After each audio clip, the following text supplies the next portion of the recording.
মাইক্রোফোনকে আপনি সামনে দিবেন, তাহলে সেটাকে একই চলবে। আসসালামু আলাইকুম ওয়া রাহমাতুল্লাহি ওয়া বারাকাতুহু।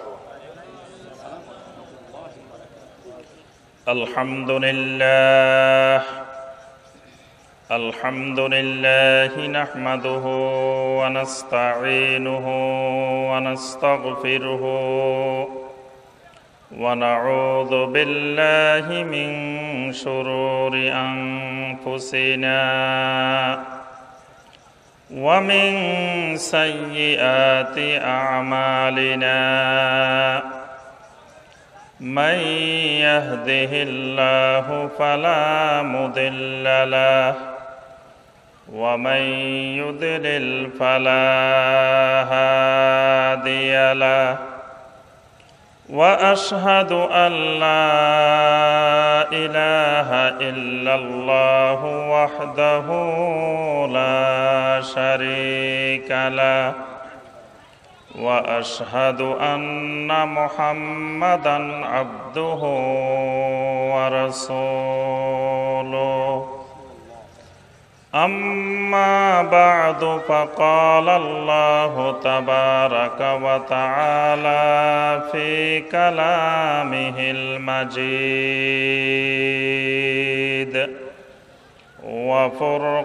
وفرقانه الحميد. أعوذ بالله من الشيطان الرجيم. بسم الله الرحمن الرحيم. إن الصلاة تنهى عن الفحشاء والمنكر ولذكر الله أكبر. وقال رسول الله صلى الله عليه وسلم: إن أول ما يحاسب به العبد يوم القيامة من عمله صلاته، فإن صلحت فقد أفلح وأنجح، وإن فسدت فقد خاب وخسر.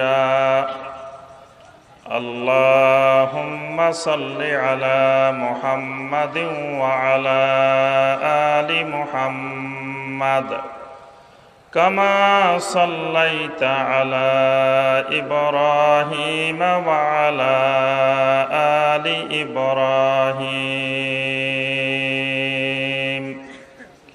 إنك حميد مجيد.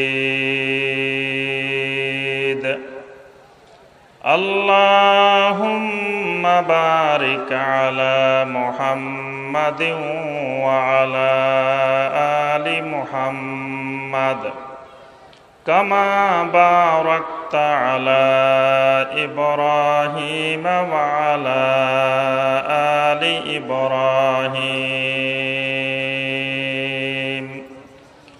إنك حميد مجيد.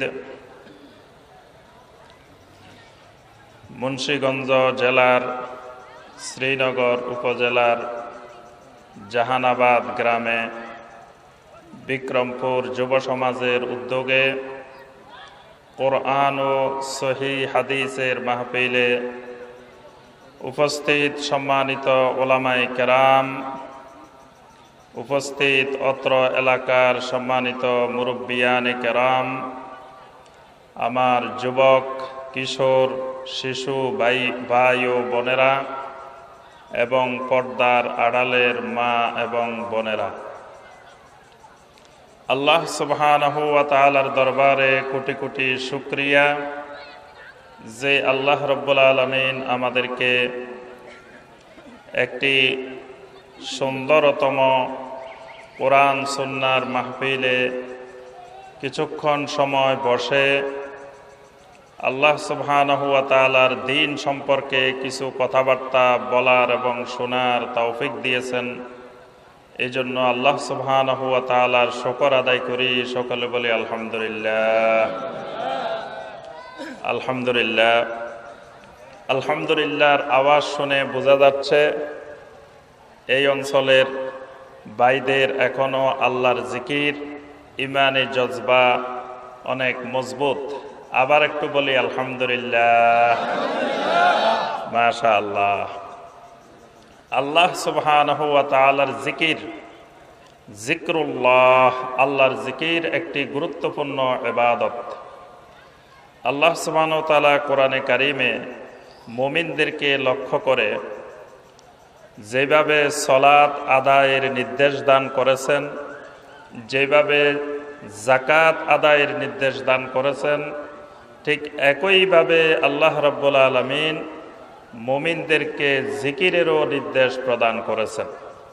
আল্লাহ সুবহানাহু ওয়া তাআলা কোরআনে কারিমে ইরশাদ করেন, ইয়া আইয়ুহাল্লাযীনা আমানু যকুরুল্লাহা যিকরান কাসীরা ওয়াসাব্বিহুহু বুকরাতাও ওয়া আসীলা।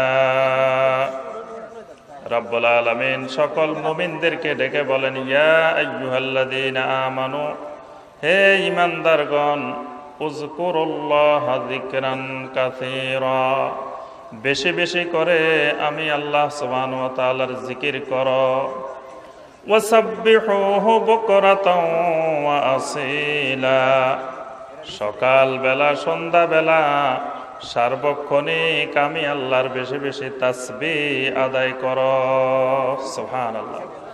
আল্লাহ রাব্বুল আলামিনের জিকির বান্দার জবানে দাঁড়ানো অবস্থায়ও চলতে থাকবে, বসা অবস্থায়ও চলতে থাকবে, শোয়া অবস্থায়ও চলতে থাকবে, কাত হওয়া অবস্থায়ও চলতে থাকবে, সর্ব অবস্থায় আল্লাহ রাব্বুল আলামিনের জিকির চলবে। এই জন্য রাব্বুল আলামিন কোরআনে কারীমের মধ্যে ইরশাদ করেন, আল্লাযীনা ইয়াযকুরুনাল্লাহা কিয়ামা ওয়া কুউদা ওয়া আলা জুনুবিহিম, যারা আল্লাহর জিকির করে কিয়াম অবস্থায়, দাঁড়ানো অবস্থায়, আল্লাহর জিকির করে কুউদ অবস্থায়, বসা অবস্থায়, আল্লাহর জিকির করে যারা ওয়া আলা জুনুবিহিম, শোয়া অবস্থায়, পার্শ্বদেশ অবস্থায়। সুবহানাল্লাহ। এই জন্য আল্লাহ রাব্বুল আলামিন আল্লাহর বান্দারা যাতে বেশি বেশি জিকির করতে পারে, এই জন্য সুন্দর একটা জিকির, আকবার একটা জিকির আল্লাহ পাক বান্দার জন্য ব্যবস্থা করে দিয়েছেন। সেই জিকিরটি হলো রাব্বুল আলামিন কোরআনে কারীমের মধ্যে ইরশাদ করেন, ইন্নাস সালাতা তানহা আনিল ফাহশাই ওয়াল মুনকার ওয়ালা যিকরুল্লাহি আকবার। রাব্বুল আলামিন বলেন, বান্দা তোমার জন্য যাতে তুমি তোমার মন ভরে, তোমার আত্মা ভরে, তোমার চক্ষুকে শীতল করে, তোমার মনকে জড়িয়ে দিয়ে আমি আল্লাহর মহব্বতে সুন্দরভাবে একটা আকবার জিকির করতে পারো, সেরকম একটি ইবাদত তোমাদের জন্য দৈনিক 24 ঘন্টার মধ্যে 5 বার আমি আল্লাহ ফরজ করে দিলাম। সেই ইবাদতটির নাম হলো সালাত, সেই ইবাদতটির নাম হলো নামাজ। সুবহানাল্লাহ। সেই ইবাদতের নাম কি? সালাত, যেটাকে আমাদের দেশে আমরা নামাজ বলে থাকি। এই সালাতকে আল্লাহ পাক বলছেন ওয়ালা যিকরুল্লাহি আকবার। বান্দা, এটি আকবার আল্লাহ রাব্বুল আলামিনের জিকির। সুবহানাল্লাহ। এটি যিকরুল্লাহ, আল্লাহ রাব্বুল আলামিনের এই জিকিরটি আকবার জিকির। সুবহানাল্লাহ। অর্থাৎ শুধু কাবীর জিকির না, এটিকে আল্লাহ রাব্বুল আলামিন সবচেয়ে বড় জিকির বলছেন সালাতকে। সুবহানাল্লাহ। কোরআনে কারীমের তেলাওয়াত আল্লাহ রাব্বুল আলামিনের জিকির, তারপরে আপনার তাসবিহ, তাহমিদ, তাকবীর, তাহলিল সবগুলোই আল্লাহ রাব্বুল আলামিনের জিকির। আল্লাহ পাক সালাতের মধ্যে এত সুন্দর করে জিকিরকে সাজিয়েছেন, আল্লাহু আকবার।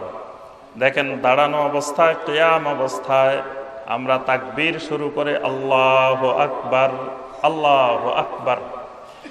রুকুত যাইতেছি আল্লাহু আকবার, সেজদা যাচ্ছি আল্লাহু আকবার, সেজদা থেকে উঠে বসতেছি আল্লাহু আকবার, আবার সেজদা যাচ্ছি আল্লাহু আকবার, আবার দাঁড়াচ্ছি আল্লাহু আকবার।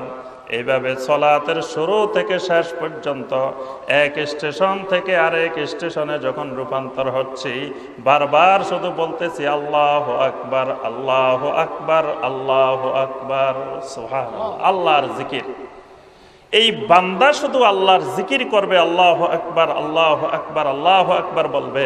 আল্লাহ পাক এটাকে অত্যন্ত মহব্বত করেন, এজন্য সুন্দরভাবে এটাকে সেটিং করে দিয়েছেন। দৈনিক যদি কোনো ব্যক্তি 5 বার সলাত আদায় করে, যদি শুধু ফরজ সলাতও আদায় করে, তাহলে কয় রাকাত আদায় করতে হবে? জি আলহামদুলিল্লাহ 17 রাকাত। হিসাব আছে দেখি, 17 রাকাত ফরজ সলাত দৈনিক আদায় করতে হবে। 17 রাকাত ফরজ সলাত আদায় করতে গেলে তাকে তাকবীরে তাহরিমা থেকে শুরু করে শেষ পর্যন্ত কতবার দেখেন আল্লাহু আকবার, আল্লাহু আকবার, আল্লাহু আকবার, আল্লাহু আকবার, আল্লাহর জিকির তাকে চালিয়ে যেতে হবে। সুবহানাল্লাহ। কেউ যদি আল্লাহর এই জিকিরটি, আল্লাহু আকবার জিকিরটি অর্ধেক মনের মধ্যে লুকাই রাখলো আর অর্ধেক বলল, তাকবীরে তাহরিমের সময় আকবার, রুকু যাওয়ার সময় আকবার, সেজদা দেওয়ার সময় আকবার, সেজদা থেকে ওঠার সময় আকবার। যদি বলি যে আল্লাহ তো আমার মনের মধ্যে আছে, আল্লাহ তো আমি জানি, সবাই জানে, আল্লাহ তো বারবার বলতে হবে কেন? আমি অর্ধেক মনের মধ্যে লুকাই রাখলাম আর অর্ধেক প্রকাশ করলাম, তাহলে কি আল্লাহর জিকির হবে? আপনারাই ফতোয়া দিচ্ছেন। আল্লাহর জিকির করতে হলে পরিপূর্ণ বাক্যে আল্লাহ সুবহানাহু ওয়া তাআলার জিকির হবে। এজন্য আপনি সলাতের তাকবীরে তাহরিমা থেকে শুরু করে শেষ পর্যন্ত যতগুলো আল্লাহু আকবার বলবেন, সবগুলোর মধ্যে এক অংশকে লুকিয়ে রেখে আরেক অংশ বলা যাবে না, সবটাই বলতে হবে আল্লাহু আকবার, আল্লাহু আকবার, আল্লাহু আকবার। সলাতের শুরুতে দুআউল ইস্তিফতাহ পড়তে হয়। দুআউল ইস্তিফতাহ যেটাকে আমরা সানা বলে থাকি, সুবহানাকা আল্লাহুম্মা বিহামদিকা ওয়া তাবারাকা ইসমুকা ওয়া তাআলা জাদ্দুকা ওয়া লা ইলাহা গায়রুক আল্লাহুম্মা বা'id বাইনি ওয়া বাইনা খাতায়ায়া কামা বা'আদতা বাইনাল মাশরিক ওয়াল মাগরিব। যেটাই পড়ি আমি দুআউল ইস্তিফতাহ, সেখানে দেখেন আল্লাহ সুবহানাহু ওয়া তাআলার প্রশংসা সুবহানাকা দিয়ে শুরু। সুবহান, সুবহানাকা আল্লাহুম্মা বিহামদিকা। রব্বুল আলামিন তোমার হামদের সাথে তোমার তাসবিহ বর্ণনা করছি। সুবহানাল্লাহ, আল্লাহর জিকিরের সাথে সালাত শুরু। প্রত্যেক রাকাতে কোরআনে কারীম থেকে কিছু অংশ তেলাওয়াত করতে হয়। সূরা আল ফাতিহা তেলাওয়াত করে থাকি। সূরা আল ফাতিহা, তার সাথে আরো অন্য একটা সূরা, অন্য একটা কোরআনে কারীমের অংশ। এই পুরাটাই আল্লাহ রাব্বুল আলামিনের জিকির। আফদালুজ যিকরি তেলাওয়াতুল কোরআনিল কারীম। কোরআনে কারীম আল্লাহ রাব্বুল আলামিনের আফজাল জিকির। তাহলে সূরা আল ফাতিহার সাথে আরো একটা সূরা সহ, অংশ সহ প্রতি রাকাতে আমরা আল্লাহর জিকির কোরআনে কারীম তেলাওয়াত করে যাচ্ছি। কোরআনে কারীমের পরে রুকুর মধ্যে গিয়ে বলতেছি সুবহান রাব্বিয়াল আযীম, সুবহান রাব্বিয়াল আযীম, সুবহান রাব্বিয়াল আযীম। আমার রব সুবহান, আমার রব আযীম, আমার রব মহান। আল্লাহর জিকির করতেছি। দাঁড়িয়ে আমরা বলতেছি সামি আল্লাহু লিমান হামিদা। আমার আল্লাহ, যে আল্লাহর প্রশংসা করি সেই আল্লাহ সব কিছু শুনতেছেন, আমার আল্লাহ শুনেন। আল্লাহর জিকির করে দাঁড়াইলাম। দাঁড়ানোর পরে বলতেছি রব্বানা লাকাল হামদ, রব্বানা লাকাল হামদ। রব্বুল আলামিন সমস্ত প্রশংসা তোমার, সমস্ত হাম তোমার জন্য। সুবহানাল্লাহ, আল্লাহর জিকির। সিজদার মধ্যে গেলাম, বারবার বলতেছি সুবহান রাব্বিয়াল আ'লা, সুবহান রাব্বিয়াল আ'লা, সুবহান রাব্বিয়াল আ'লা। আল্লাহ পাক কোরআনে কারীমের মধ্যে সূরা আল আলার শুরুতে বলছেন সাব্বিহ ইসমা রাব্বিকাল আ'লা। বান্দারে তোমরা তোমাদের রবের পবিত্রতা ঘোষণা করো। বারবার সাব্বিহ ইসমা রাব্বিকাল আ'লার আমল করে সুবহান রাব্বিয়াল আ'লা, সুবহান রাব্বিয়াল আ'লা। সেজদার মধ্যে আল্লাহর জিকির করছি, কুউদের মধ্যে বৈঠকের মধ্যে আল্লাহ রাব্বুল আলামিনের জিকির। আত্তাহিয়াতু লিল্লাহি ওয়াস সালাওয়াতু ওয়াত তাইয়্যিবাত। আসসালামু আলাইকা আইয়ুহান নাবিয়্যু ওয়া রাহমাতুল্লাহি ওয়া বারাকাতুহু। আমাদের সমাজে কোন কোন লোককে বলতে শোনা যায় যে নবী সাল্লাল্লাহু আলাইহি সাল্লামকে বসে বসে সালাম দেওয়া যাবে না, সালাম দেওয়ার সময় কি করতে হবে? দাঁড়িয়ে যেতে হবে, কারণ নবী সাল্লাল্লাহু আলাইহি সাল্লামকে বসে বসে সালাম দিলে বেয়াদবি। আচ্ছা, তো সলাতের মধ্যে আমরা দ্বিতীয় রাকাতে, চতুর্থ রাকাতে দুই জায়গায় কিন্তু বসে বসে নবী সাল্লাল্লাহু আলাইহি সাল্লামকে সালাম দিই না? আত্তাহিয়াতু লিল্লাহি ওয়াস সালাওয়াতু ওয়াত তাইয়্যিবাত। আসসালামু আলাইকা আইয়ুহান নাবিয়্যু ওয়া রাহমাতুল্লাহি ওয়া বারাকাতুহু। হে নবী সাল্লাল্লাহু আলাইহি সাল্লাম, আপনার প্রতি সালাম, আপনার প্রতি আল্লাহর রহমত, আল্লাহর বারাকাত। তাহলে আমরা কি বসার মধ্যে তো এই সালামটা দিই? তাহলে যদি যারা বলবেন যে নবী সাল্লাল্লাহু আলাইহি সাল্লামকে বসে বসে সালাম দেওয়া যাবে না, নবী সাল্লাল্লাহু আলাইহি সাল্লামকে বসে বসে সালাম দেওয়া বেয়াদবি, তাদেরকে কি করতে হবে? আপনি বসবেন, বসে বলবেন আত্তাহিয়াতু লিল্লাহি ওয়াস সালাওয়াতু ওয়াত তাইয়্যিবাত। তারপরে লাফ মেরে দাঁড়াই যাবেন, দাঁড়াই বলবেন আসসালামু আলাইকা আইয়ুহান নাবিয়্যু ওয়া রাহমাতুল্লাহি ওয়া বারাকাতুহু। আবার বসে যাবেন, বসে যাই বলবেন আসসালামু আলাইনা ওয়া আলা ইবাদিল্লাহিস সালিহিন। আচ্ছা, তাশাহুদ শেষ করলেন, এবার নবী সাল্লাল্লাহু আলাইহি সাল্লামকে দরুদ পড়বেন, সালাম দিবেন, সেখানেও তো বসা যাবে না, আবার দাঁড়াই যেতে হবে। আবার দাঁড়াই যাই বলবেন আল্লাহুম্মা সাল্লি আলা মুহাম্মাদিন ওয়া আলা আলি মুহাম্মাদ, পুরাটা শেষ করবেন। আবার বসে গিয়ে বলবেন আল্লাহুম্মা ইন্নী যালামতু নাফসি যুলমান কাসীরা। আপনার নামাজ হবে কি হবে না? নামাজ হবে? আপনি তো নবী সাল্লাল্লাহু আলাইহি সাল্লামের প্রতি মহব্বত দেখাইলেন, নামাজ হবে না কেন? আপনি দাঁড়াইছেন কার মহব্বতে? নবী সাল্লাল্লাহু আলাইহি সাল্লামের মহব্বতে দাঁড়াইছেন না? তো নবী সাল্লাল্লাহু আলাইহি সাল্লামের মহব্বতে যদি দাঁড়ান, তো নামাজ হবে না কেন? আপনি যদি বলেন যে আমি কি মিয়া তোমার মহব্বতে দাঁড়াইছি নাকি, আমি তো নবী সাল্লাল্লাহু আলাইহি সাল্লামের মহব্বতে দাঁড়াইছি, তা আমার নামাজ হবে না কেন? কারণ আল্লাহর জিকির কিয়াম, কুউদ, জুনুব, দাঁড়ানো অবস্থায়, বসা অবস্থায়, সর্ব অবস্থায় আল্লাহ সুবহানাহু ওয়া তাআলা এখানে শিখিয়েছেন যে নবী সাল্লাল্লাহু আলাইহি সাল্লামের সালামটা দিতে হবে বসা অবস্থায়, দরুদটা পড়তে হবে বসা অবস্থায়। এই জন্য আমি যদি সেখানে বেশি পণ্ডিতি করি, একটু বেশি বুঝে ফেলি, নবী সাল্লাল্লাহু আলাইহি সাল্লাম থেকে যদি 1 ডিগ্রি বেশি বুঝে ফেলি, সাহাবায়ে কেরাম রাদওয়ানুল্লাহি তাআলা আলাইহিম আজমাইন থেকে যদি একটু বেশি বুঝে ফেলি, তাহলে ফামান রাগিবা আন সুন্নতি ফালাইসা মিন্নি, 1 ডিগ্রি বেশি বুঝলেই শেষ। এজন্য সবসময় নবী সাল্লাল্লাহু আলাইহি সাল্লাম থেকে সাহাবায়ে কেরাম রাদওয়ানুল্লাহি তাআলা আলাইহিম আজমাইন থেকে একটু কম বুঝতে হবে। বেশি বুঝে গেলে তখন সর্বনাশ। নবী সাল্লাল্লাহু আলাইহি সাল্লামের সুন্নাহ বিমুখ হয়ে গেলে একেবারে নবী সাল্লাল্লাহু আলাইহি সাল্লামের উম্মত থেকে বের হয়ে যাবে। নবী সাল্লাল্লাহু আলাইহি সাল্লামের মহব্বত সাহাবায়ে কেরাম রাদওয়ানুল্লাহি তাআলা আলাইহিম আজমাইন যেই পদ্ধতিতে যেইভাবে করেছেন, আমাদেরকে নবী সাল্লাল্লাহু আলাইহি সাল্লামের মহব্বত করতে হবে সেই নমুনায়, সেই পদ্ধতিতে। সাহাবায়ে কেরামের চেয়ে অত্যাধিক মহব্বত দেখাইতে গিয়ে মায়ের চেয়ে খালার দরদ যদি বেশি হয়ে যায়, মায়ের চেয়ে খালার মহব্বত যদি বেশি হয়ে যায়, বুঝতে হবে এখানে কোনো অন্য কিছু লক্ষ্য উদ্দেশ্য আছে। এই জন্য মায়ের চেয়ে বেশি খালার মহব্বত হওয়া যাবে না। সাহাবায়ে কেরামের চেয়ে নবী সাল্লাল্লাহু আলাইহি সাল্লামকে আল্লাহর জমিনে বেশি মহব্বত অতীতে কেউ করেও নাই, কিয়ামত পর্যন্ত কেউ করবেও না। সুবহানাল্লাহ। এই জন্য নবী সাল্লাল্লাহু আলাইহি সাল্লামের মহব্বত, ভালোবাসার নমুনা শিখতে হবে সাহাবায়ে কেরাম রাদওয়ানুল্লাহি তাআলা আলাইহিম আজমাইন থেকে। এজন্য আল্লাহ পাক কোরআনে কারিমে অসংখ্য জায়গায় নির্দেশ দিয়েছেন, ফাইন আমানু বিমিসলি মা আমানতুম বিহি ফাকাদ ইহতাদাও। হে সাহাবায়ে কেরাম, তোমাদের মতো ঈমান যদি পরবর্তী যুগের লোকেরা আনে, তাহলেই বুঝতে হবে তারা হেদায়েতের উপরে আছে।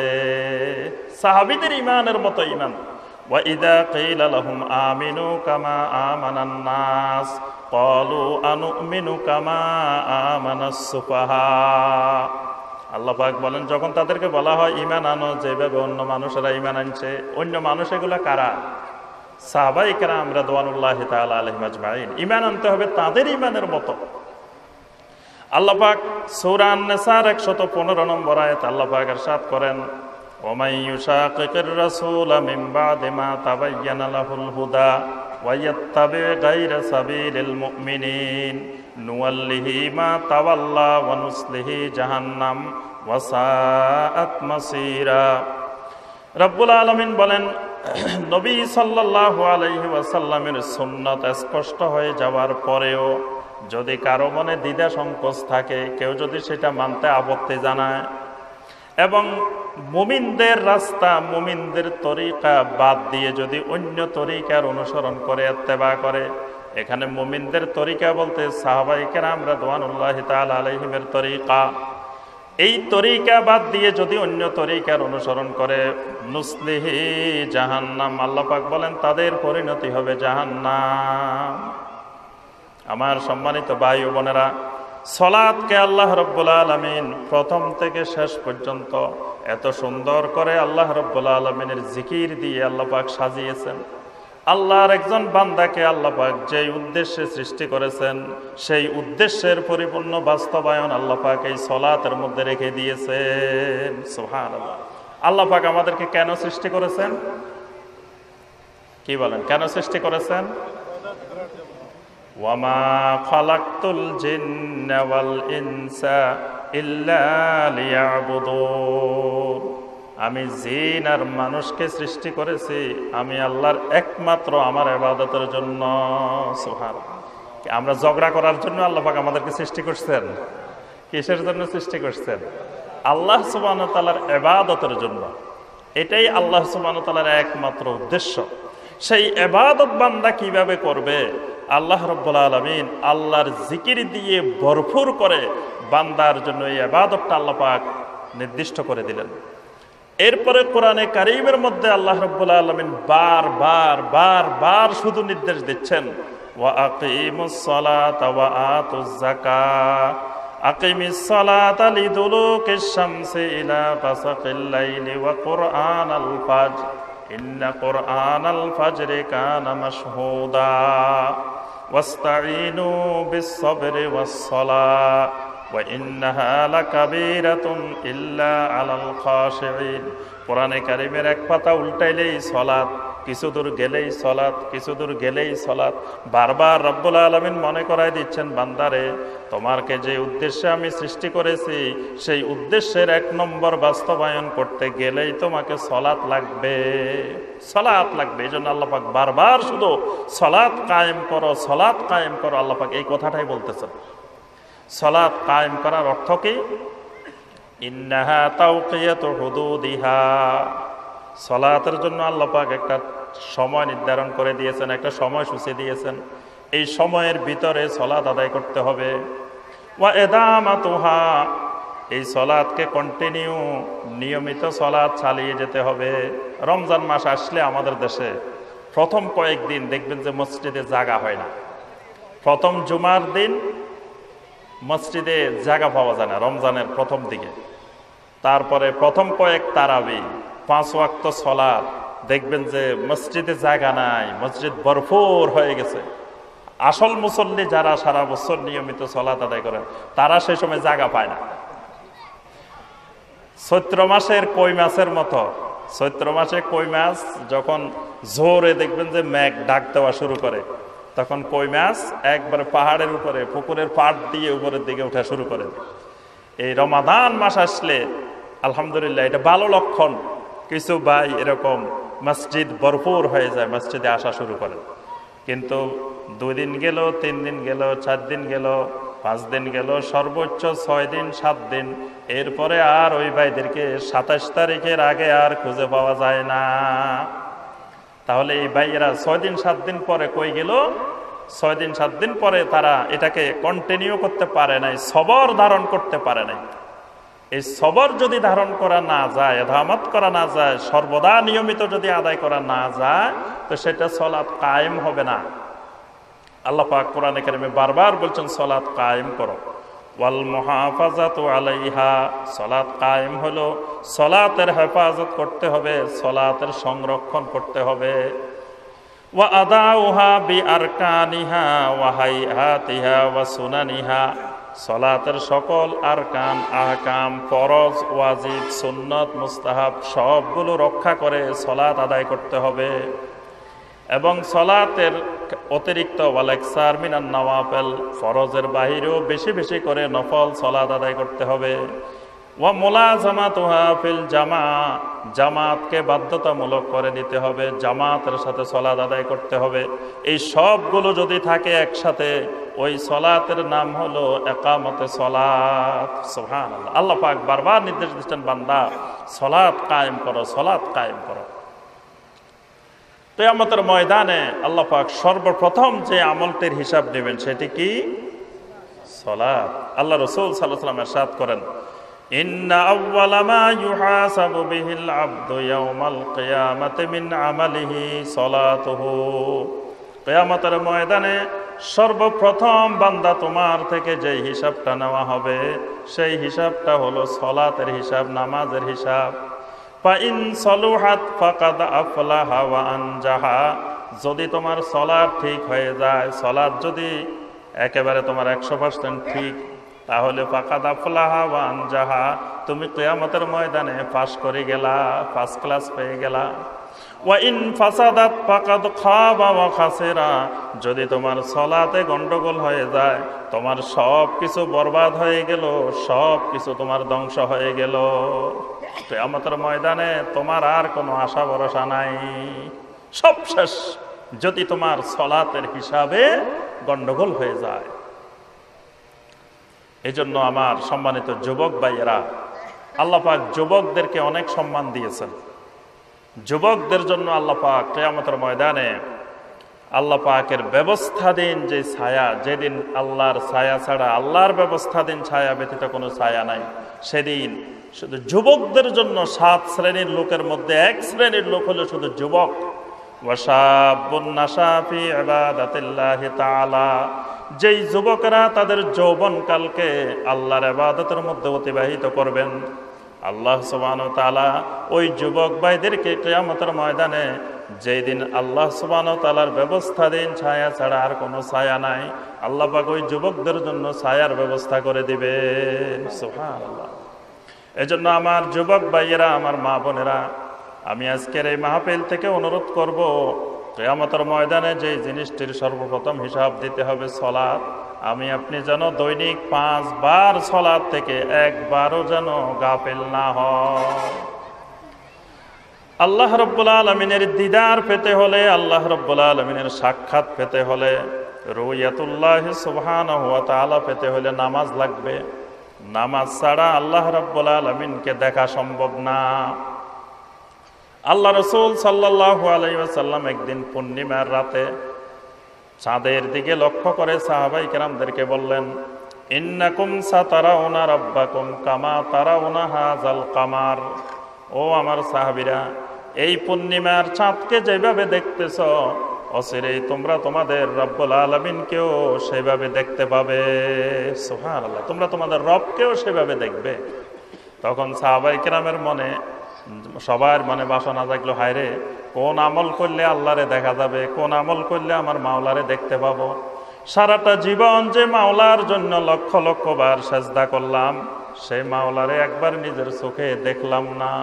যে মাওলার জন্য রাতে আরামের ঘুমকে হারাম করে দিলাম, সেই মাওলারে একবারে চোখ দিয়ে দেখলাম না।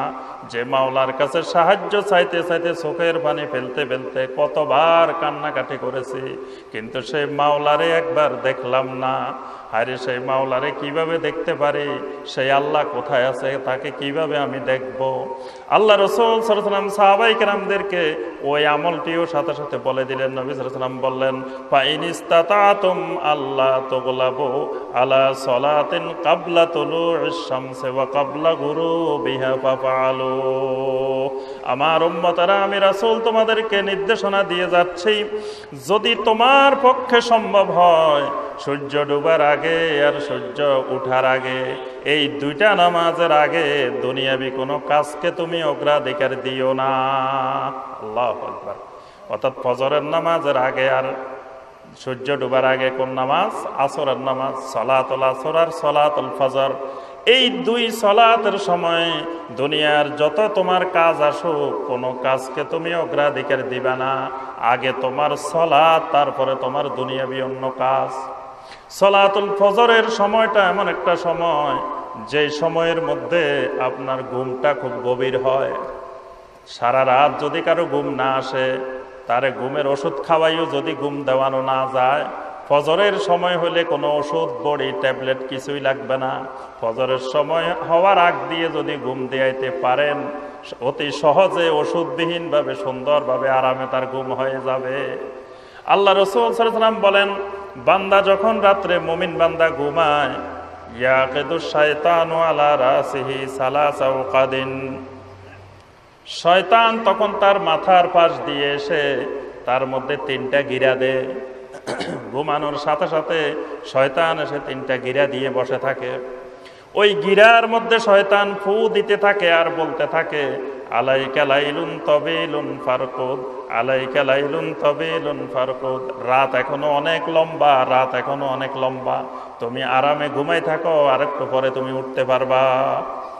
রাতে ঘড়ির মধ্যে দেখলেন এখন রাত 2টা, বললেন যে আরে ফজরের আজান হবে 5টার পরে, আরো দেরি আছে, আরেকবার ঘুমাইলেন। কতক্ষণ পরে দেখলেন আপনার ঘড়িতে 4টা, বললেন যে আরো তো 1 ঘন্টার উপরে সময় আছে। কতক্ষণ পরে দেখলেন 5টা, বললেন যে আমাদের হুজুর এখনো উঠতে পারে নাই, উঠতে একটু দেরি আছে, এখনো তো আজানও হয় নাই, আর একটু ঘুমাইলেন। একটু পরে উঠে দেখবেন আপনার ঘড়িতে বেজে গেছে 7টা। কোনখান দিয়ে যে মাঝখান দিয়ে 5:40-45 মিনিটে ফজরের জামাত চলে গেছে, আপনার আর খবর হইল না। এই জন্যই নবী সাল্লাল্লাহু আলাইহি ওয়াসাল্লাম বলছেন, এই ফজরের সালাতের সময়কে তুমি এত বেশি গুরুত্ব দিবা। যদি তুমি তোমার মাওলাকে, আল্লাহ রাব্বুল আলামিনকে যদি তুমি জান্নাতের মধ্যে চোখ দিয়ে দেখতে চাও, কি আল্লাহকে দেখার ইচ্ছা আছে? আলহামদুলিল্লাহ সবার আছে, সব মুমিনের আছে। আল্লাহকে দেখার ইচ্ছা কার নাই? কিন্তু আল্লাহকে দেখার কথা বললে সব রাজি, কিন্তু যদি বলি ফজরের আজান দিলে আর ঘুমাই থাকা যাবে না, আমার ভাইয়েরা, আমার বোনেরা, এমন ঘুম কবরে দিবেন, হাজার হাজার বছর, লক্ষ লক্ষ বছর ঘুমাইতে পারবেন। দুনিয়ার এই সামান্য সময় ঘুমকে অগ্রাধিকার দিয়ে ওই ঘুমকে কেন আপনি হারাম করে দিচ্ছেন? আপনি তো দুনিয়াতে ঘুমাইলে কয় বছর ঘুমাইবেন? 60 বছর ঘুমাইবেন, 70 বছর ঘুমাইবেন, 80 বছর ঘুমাইবেন। কবরে গিয়ে এমন লম্বা ঘুম দিবেন, এক ঘুমের মধ্যে আপনার হাজার হাজার লক্ষ লক্ষ বছর চলে যাবে ঘুমের মধ্যে। ঘুমাইতে তো পারবেন, তাহলে দুনিয়াতে এত ঘুম নিয়ে পাগল কেন? আর অল্প সময়ের ঘুম, সারাদিন ঘুমান, কিন্তু ফজরের ওয়াক্ত যখন হবে, ফজরের সময় যখন হবে, তখন সেই ঘুমটাকে আপনি বাদ দিয়ে আমার আল্লাহর সাথে আমার দিদার হবে, আমার মোলাকাত হবে, আমার আল্লাহকে আমি দেখব, আমি ফজরের সময় একজন মুমিন ঘুমিয়ে থাকতে পারি না। কি এটাতে সবাই রাজি আছেন? আল্লাহ পাক আমাদের সবাইকে কবুল করুন, সকলে বলি আমিন। আরেকটা হলো আসরের সময়। আসরের সময়টাও এত ব্যস্ততার সময়, দেখা যায় অনেক কাজে কর্মে আমরা ব্যস্ত থাকি। কেউ দেখা যায় ব্যবসা বাণিজ্যের কাজ, তারপর পারিবারিক কাজ, বিভিন্ন কাজ, এই পড়তেছি, এই তো পড়বো, এই তো যাইতেছি, এইরকম করতে করতে একটু পরে সূর্য ডুবে যায়। একটু পরে আর দেখা যায় যে আমার আর সময় নেই, মাগরিবের আযান হয়ে গেছে, সূর্য ডুবে গেছে। এই জন্য নবী সাল্লাল্লাহু আলাইহি ওয়াসাল্লাম এই দুইটিকে বেশি গুরুত্ব দিয়েছেন। এই দুইটাকে যদি কেউ যত্নবান হয়, এই দুইটার ব্যাপারে যদি খুব তৎপর থাকে, বাকি 3টা তার জন্য সহজ হয়ে যায়, বাকি 3টা তার জন্য আর কঠিন হবে না। এই জন্য আমার সম্মানিত ভাই ও বোনেরা, আপনারা এই নামাজের প্রতি, এই সলাতের প্রতি, আল্লাহর জিকির, আকবার যে জিকির, এই জিকিরের প্রতি সবচেয়ে বেশি গুরুত্ব দিবেন। কিয়ামতের ময়দানে উম্মতে মুহাম্মদী সাল্লাল্লাহু আলাইহি ওয়াসাল্লামের একটি বৈশিষ্ট্য হবে। সেই বৈশিষ্ট্যটা হলো গুররাম মুহাজ্জালিন। আল্লাহু আকবার। গুররাম মুহাজ্জালিন। গুররাম মুহাজ্জালিন হলো যে যেই অঙ্গগুলো আমরা ওযু করি, এই অঙ্গগুলোর মধ্য থেকে কিয়ামতের ময়দানে নূর চমকাতে থাকবে। সুবহানাল্লাহ। নবী সাল্লাল্লাহু আলাইহি ওয়াসাল্লাম বলেন, ইন্না উম্মতি ইউদআউনা ইয়াওমাল কিয়ামাতি গুররাম মুহাজ্জালিন মিনাল wudu। আমার উম্মতরা কিয়ামতের ময়দানে আমার উম্মতদেরকে গুররাম মুহাজ্জালিন নামে ডাকা হবে। গুররাম মুহাজ্জালিন, যে যাদের অজুর অঙ্গগুলো, এই চেহারা, এই হাত, এই পা, অজু করার সময় যে অঙ্গগুলো আমরা ধৌত করি, মাছে করি, এই অঙ্গগুলো থেকে কিয়ামতের ময়দানে নূর চমকাতে থাকবে, ঝকঝক করতে থাকবে, দূরের থেকে দেখলে চেনা যাবে এই যে এগুলো নামাজি মানুষ, এগুলোর ওযু করার চিহ্নগুলো দেখা যাচ্ছে। সুবহানাল্লাহ। একদিন নবী সাল্লাল্লাহু আলাইহি সাল্লাম কবরস্থানে গেলেন। কবরস্থানে গিয়ে নবী সাল্লাল্লাহু আলাইহি সাল্লাম বললেন, আসসালামু আলাইকুম দারা কওমিন মুমিনিন ওয়া ইন্না ইনশাআল্লাহু বিকুম লাহিকুন। নবী সাল্লাল্লাহু আলাইহি সাল্লাম কবরবাসীদেরকে সালাম দিলেন, দোয়া করলেন। দোয়া করার পরে বললেন, ওয়াদাতু আন্না কাদ রাআইনা ইখওয়ানানা, আমার মনে চাচ্ছে হায়রে আমি যদি আমার ভাইদেরকে দেখতে পেতাম। সাহাবায়ে কেরাম জিজ্ঞাসা করলেন, ইয়া রাসূলুল্লাহ সাল্লাল্লাহু আলাইহি ওয়াসাল্লাম ওয়ালাসনা ইখওয়ানুকা ইয়া রাসূলুল্লাহ, হে আল্লাহর রাসূল সাল্লাল্লাহু আলাইহি ওয়াসাল্লাম আমরা কি আপনার ভাই না? আমরা সাহাবীরা কি আপনার ভাই না? আপনি কোন ভাইদেরকে দেখতে চাচ্ছেন? নবী সাল্লাল্লাহু আলাইহি ওয়াসাল্লাম বললেন, তোমরা হইলাম তোমার সাহাবী, তোমরা হইলে আমার সাথী, তোমরা হইলে আমার সাহাবী।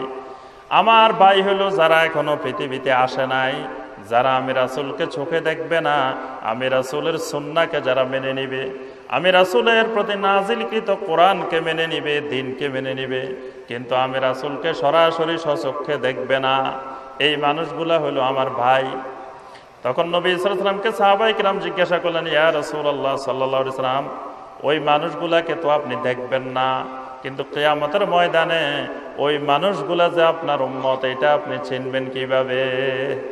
আল্লাহ রাসূল সাল্লাল্লাহু আলাইহি ওয়াসাল্লাম বললেন, সাহাবীরা রে, যদি এক পাল বিশাল এক ঘোড়ার পাল এই মরুভূমির মধ্যে ছেড়ে দেওয়া হয়, তার মধ্যে কয়েকটা ঘোড়া যদি থাকে, বহুমিন দহুমিন, যদি কিছু ঘোড়া থাকে যাদের কপালের মধ্যে আলাদা চিহ্ন আছে, যাদের শরীরের বিভিন্ন জায়গায় জায়গায় আলাদা আলাদা চিহ্ন আছে, ওই ঘোড়াগুলো বের করতে কি কোনো কষ্ট হয় নাকি?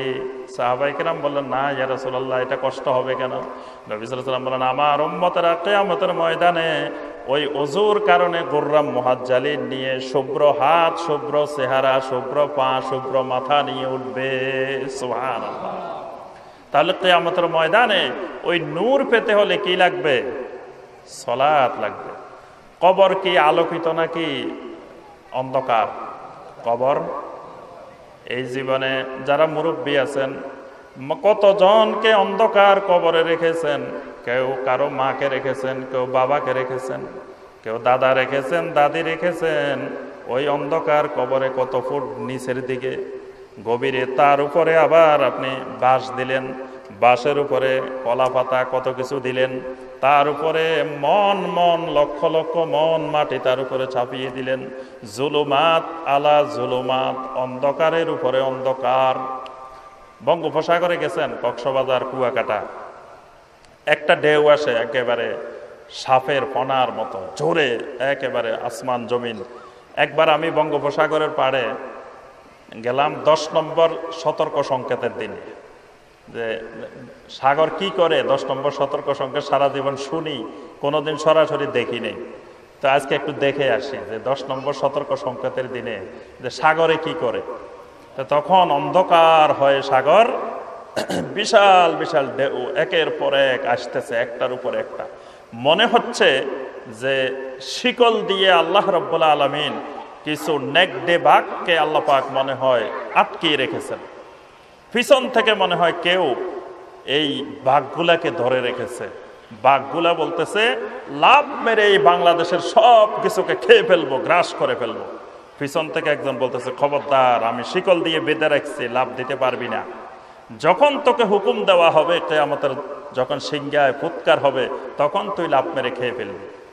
আল্লাহ পাক বান্দাকে দেখাচ্ছেন যে এই দেখো বাঘ এখানেই আছে, বাঘ আটকায় রাখা হয়েছে, যে কোনো মুহূর্তে লাভ মেরে বাঘ তোমাদেরকে আক্রমণ করবে। আল্লাহু আকবার। সেখানে দেখবেন এক ঢেউয়ের উপরে আরেক ঢেউ।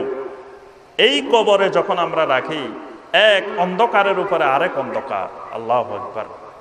জুলুমাত আলা জুলুমাত, এক অন্ধকারের উপরে আরেক অন্ধকার, গভীর অন্ধকার, গভীর অন্ধকার। এরকম অন্ধকার কবরে যখন আমরা শুয়ে থাকব, তখন এই অন্ধকার কবরে আলো কোথায় পাবেন? অন্ধকার কবরে আলো দরকার আছে না? কি বলেন? নাকি আলো ছাড়াই অন্ধকারে থাকতে পারবেন? যদি আপনার ছেলে মেয়েদেরকে বলে দেন যে বাবা কবরে একটা লাইটের ব্যবস্থা করে দিও, ভালো 100 পাওয়ারের একটা লাইট কবরে, তোমাদের বাড়ির ঘরে যেগুলো লাগাও আমার কবরেও একটা দিয়ে দিও, ওই লাইটের আলো হবে? আল্লাহ রাসূল সাল্লাল্লাহু আলাইহি ওয়াসাল্লাম কোনো ব্যক্তি যখন মারা যেতেন, নবী সাল্লাল্লাহু আলাইহি ওয়াসাল্লাম ওই মাইয়াতকে যখন দেখতে যেতেন তখন মাইয়াতের জন্য কিছু দোয়া করতেন। আবু সালামা রাদিয়াল্লাহু তাআলা আনহুর জন্য নবী সাল্লাল্লাহু আলাইহি ওয়াসাল্লাম দোয়া করেছিলেন, আল্লাহুম্মা নাওয়্বির লাহু ফীহি ওয়াফসাহ লাহু ফী কবরিহি। নবী সাল্লাল্লাহু আলাইহি ওয়াসাল্লাম আবু সালামাকে দেখতে গিয়ে আবু সালামার চোখগুলো বন্ধ করে দিলেন। আবু সালামাকে কাপড় দিয়ে ঢেকে দেওয়া হলো। নবী সাল্লাল্লাহু আলাইহি ওয়াসাল্লাম দোয়া করলেন, আল্লাহুম্মা গফির লানা ওয়া লাহু ইয়া রাব্বাল আলামিন। রব্বুল আলামিন, আবু সালামাকেও তুমি মাফ করে দাও, আমাদেরকেও মাফ করে দাও। ওয়াফসাহ লাহু ফী কবরিহি। রব্বুল আলামিন কিছুক্ষণ পরে আবু সালামাকে যে কবরে রেখে আসব, সেই কবরটা একেবারে সংকীর্ণ ছোট্ট একটা কবর। মাওলারে, আবু সালামার কবরটাকে তুমি প্রশস্ত বানিয়ে দিও। ওয়া নাওয়্বির লাহু ফীহি। যে কবরে আমরা তাকে রাখবো, কবরটা খুবই অন্ধকার। আল্লাহ, তুমি ওই কবরের ভিতরে নূরের ব্যবস্থা করে দিও। সুবহানাল্লাহ। তো এই নূর কোথা থেকে আসবে? এই নূর কালেকশনের মাধ্যম হলো ওয়াদু। বেশি বেশি ওযু করবেন, যত বেশি ওযু করবেন তত বেশি নূর কালেকশন হবে। এই নূর অন্ধকার কবরে লাগবে, হাসরে লাগবে, ফুলসেরাতে লাগবে, সব জায়গায় নূর লাগবে। নূর ছাড়া কাজ হবে না, নূর ছাড়া কাজ হবে না। জাহান্নামীরা যখন জাহান্নামে যাবে তখন ফেরেশতারা আশ্চর্য হয়ে যাবে, কিরে এই মানুষগুলো জাহান্নামে আসলো কেন? কারণ আল্লাহ রাব্বুল আলামিন কত নবী রাসূল পৃথিবীতে পাঠাইলেন, কত আসমানি কিতাব আল্লাহ পাক দুনিয়াতে পাঠাইলেন, তারপরেও মানুষ কেন জাহান্নামে আসে?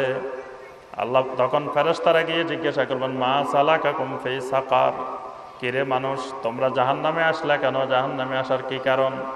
জাহান্নামীরা তখন ফেরেশতাদেরকে জবাব দিবে, ক্বালু লাম নাকু মিনাল মুসাল্লিন।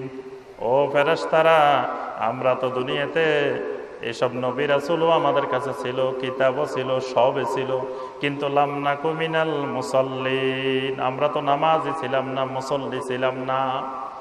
আমরা সপ্তাহের একদিনের মুসল্লি ছিলাম, শুক্রবারের দিন হাজিরা দিয়ে আসতাম। বছরে 2 দিন, ঈদ উল ফিতরের দিন, ঈদ উল আজহার দিন গিয়ে হাজিরা দিয়ে আসতাম। মাঝে মাঝে সবে বরাত, সবে কদর, এরকম বিশেষ বিশেষ কিছু দিন আসলে আমরা মসজিদে গিয়ে হাজিরা দিয়ে আসতাম। আর বলতাম যে আমি নামাজ না পড়লে কি হবে, আমার ইমান তো ঠিক আছে।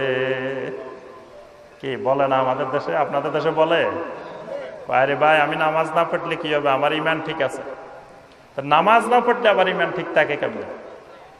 আল্লাহ রাসূল সাল্লাল্লাহু আলাইহি ওয়াসাল্লাম স্পষ্ট ভাষায় বলছেন, ইন্না বাইনার রাজুলি ওয়া বাইনাশ শিরকি ওয়াল কুফরি তারকুস সালাহ। একজন মুমিনের মধ্যে আর শিরক কুফরের মধ্যে পার্থক্য হলো সালাত ছেড়ে দেওয়া। যার ঈমান আছে তিনি কখনো নামাজ ছেড়ে দিতে পারেন না, যার ঈমান নাই তিনি যে কোনো মুহূর্তে নামাজ ছেড়ে দিতে পারেন। ঈমান থাকলে ওই লোক কোনোদিন 1 ওয়াক্ত নামাজ ছেড়ে দিতে পারেন না।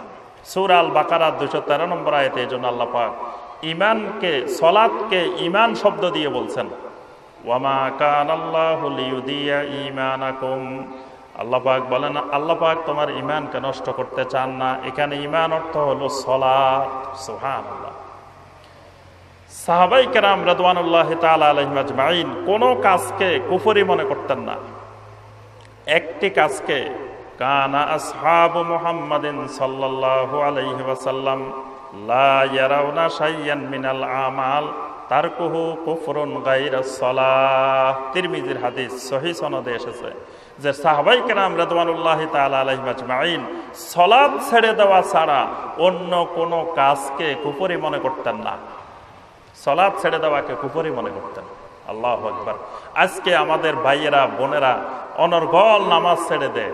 নামাজ ছেড়ে দেওয়ার পরেও মনে করে আমি ইমানদার, আমার ইমান ঠিক আছে। আমি নামাজ না পড়লে কি হবে, আমার ইমান মজবুত, আমার ইমান শক্ত এখন খুব। তো নামাজে নাই আবার ইমান শক্ত থাকে কেমনে? ইমান তো থাকার কথা না। কারণ ইমান যদি থাকতো তাহলে তোমার যে ইমান তোমাকে ফজরের সময় ঘুম থেকে তুলতে পারলো না, যে ইমান জোহরের সময় মসজিদে আনতে পারলো না, যে ইমান আসরে মসজিদে আনতে পারলো না, যে ইমান মাগরিবে মসজিদে আনতে পারলো না, যে ইমান এশায় মসজিদে আনতে পারলো না, তোমার বাড়ি থেকে মাত্র কয়েক গজ দূরে তোমার মসজিদ, সমাজের মসজিদ এখন তো একেবারে কাছে কাছে, দেখা যায় 5 মিনিট লাগে, 10 মিনিট লাগে সর্বোচ্চ, এর দূরে আর মসজিদ নেই। তো যে ইমান তোমাকে 5 মিনিট 10 মিনিট দূরে মসজিদ পর্যন্ত নিতে পারে না, ওই ইমান তোমাকে হাজার হাজার মাইল পাড়ি দিয়ে কেমন করে তোমাকে জান্নাত পর্যন্ত নিয়ে যাবে। এটা চিন্তা করলেই তো তুমি বুঝতে পারো যে ইমান তোমাকে মাত্র 5 মিনিটের রাস্তা টেনে নিতে পারে না, সেই ইমান হাজার হাজার মাইল দূরে যে জান্নাত, সে জান্নাত পর্যন্ত কিভাবে নেবে। এজন্য নামাজ ঠিক করতে হবে, সালাত ঠিক করতে হবে। সালাত ছাড়া মুক্তির কোনো উপায় নাই। কিছু কিছু আবার আমরা মূর্খ মানুষ সমাজে এরকমও দেখি যে ভাই আপনি নামাজ পড়েন না কেন, বলে যে আমি এখন হাকিকতে আছি, এখন হাকিকতে আছে এই জন্য নামাজ লাগে না। কি ব্যাপার, হাকিকত আবার কি জিনিস? বলে যে আমি প্রথম ছিলাম শরীয়তে, তারপরে আসছি মারেফতে, তারপরে আসছি তরিকতে, তরিকতের পর্যায়ে অতিক্রম করে এখন আমি চলে আসছি হাকিকতে। হাকিকতে আসলে আমি তো এখন আল্লাহ আমার মধ্যে ঢুকে গেছে, নাউজুবিল্লাহ। এখন তো আমি আল্লাহ, এখন তো আমি আল্লাহ, তা কার ইবাদত করবো, কার জন্য নামাজ পড়বো?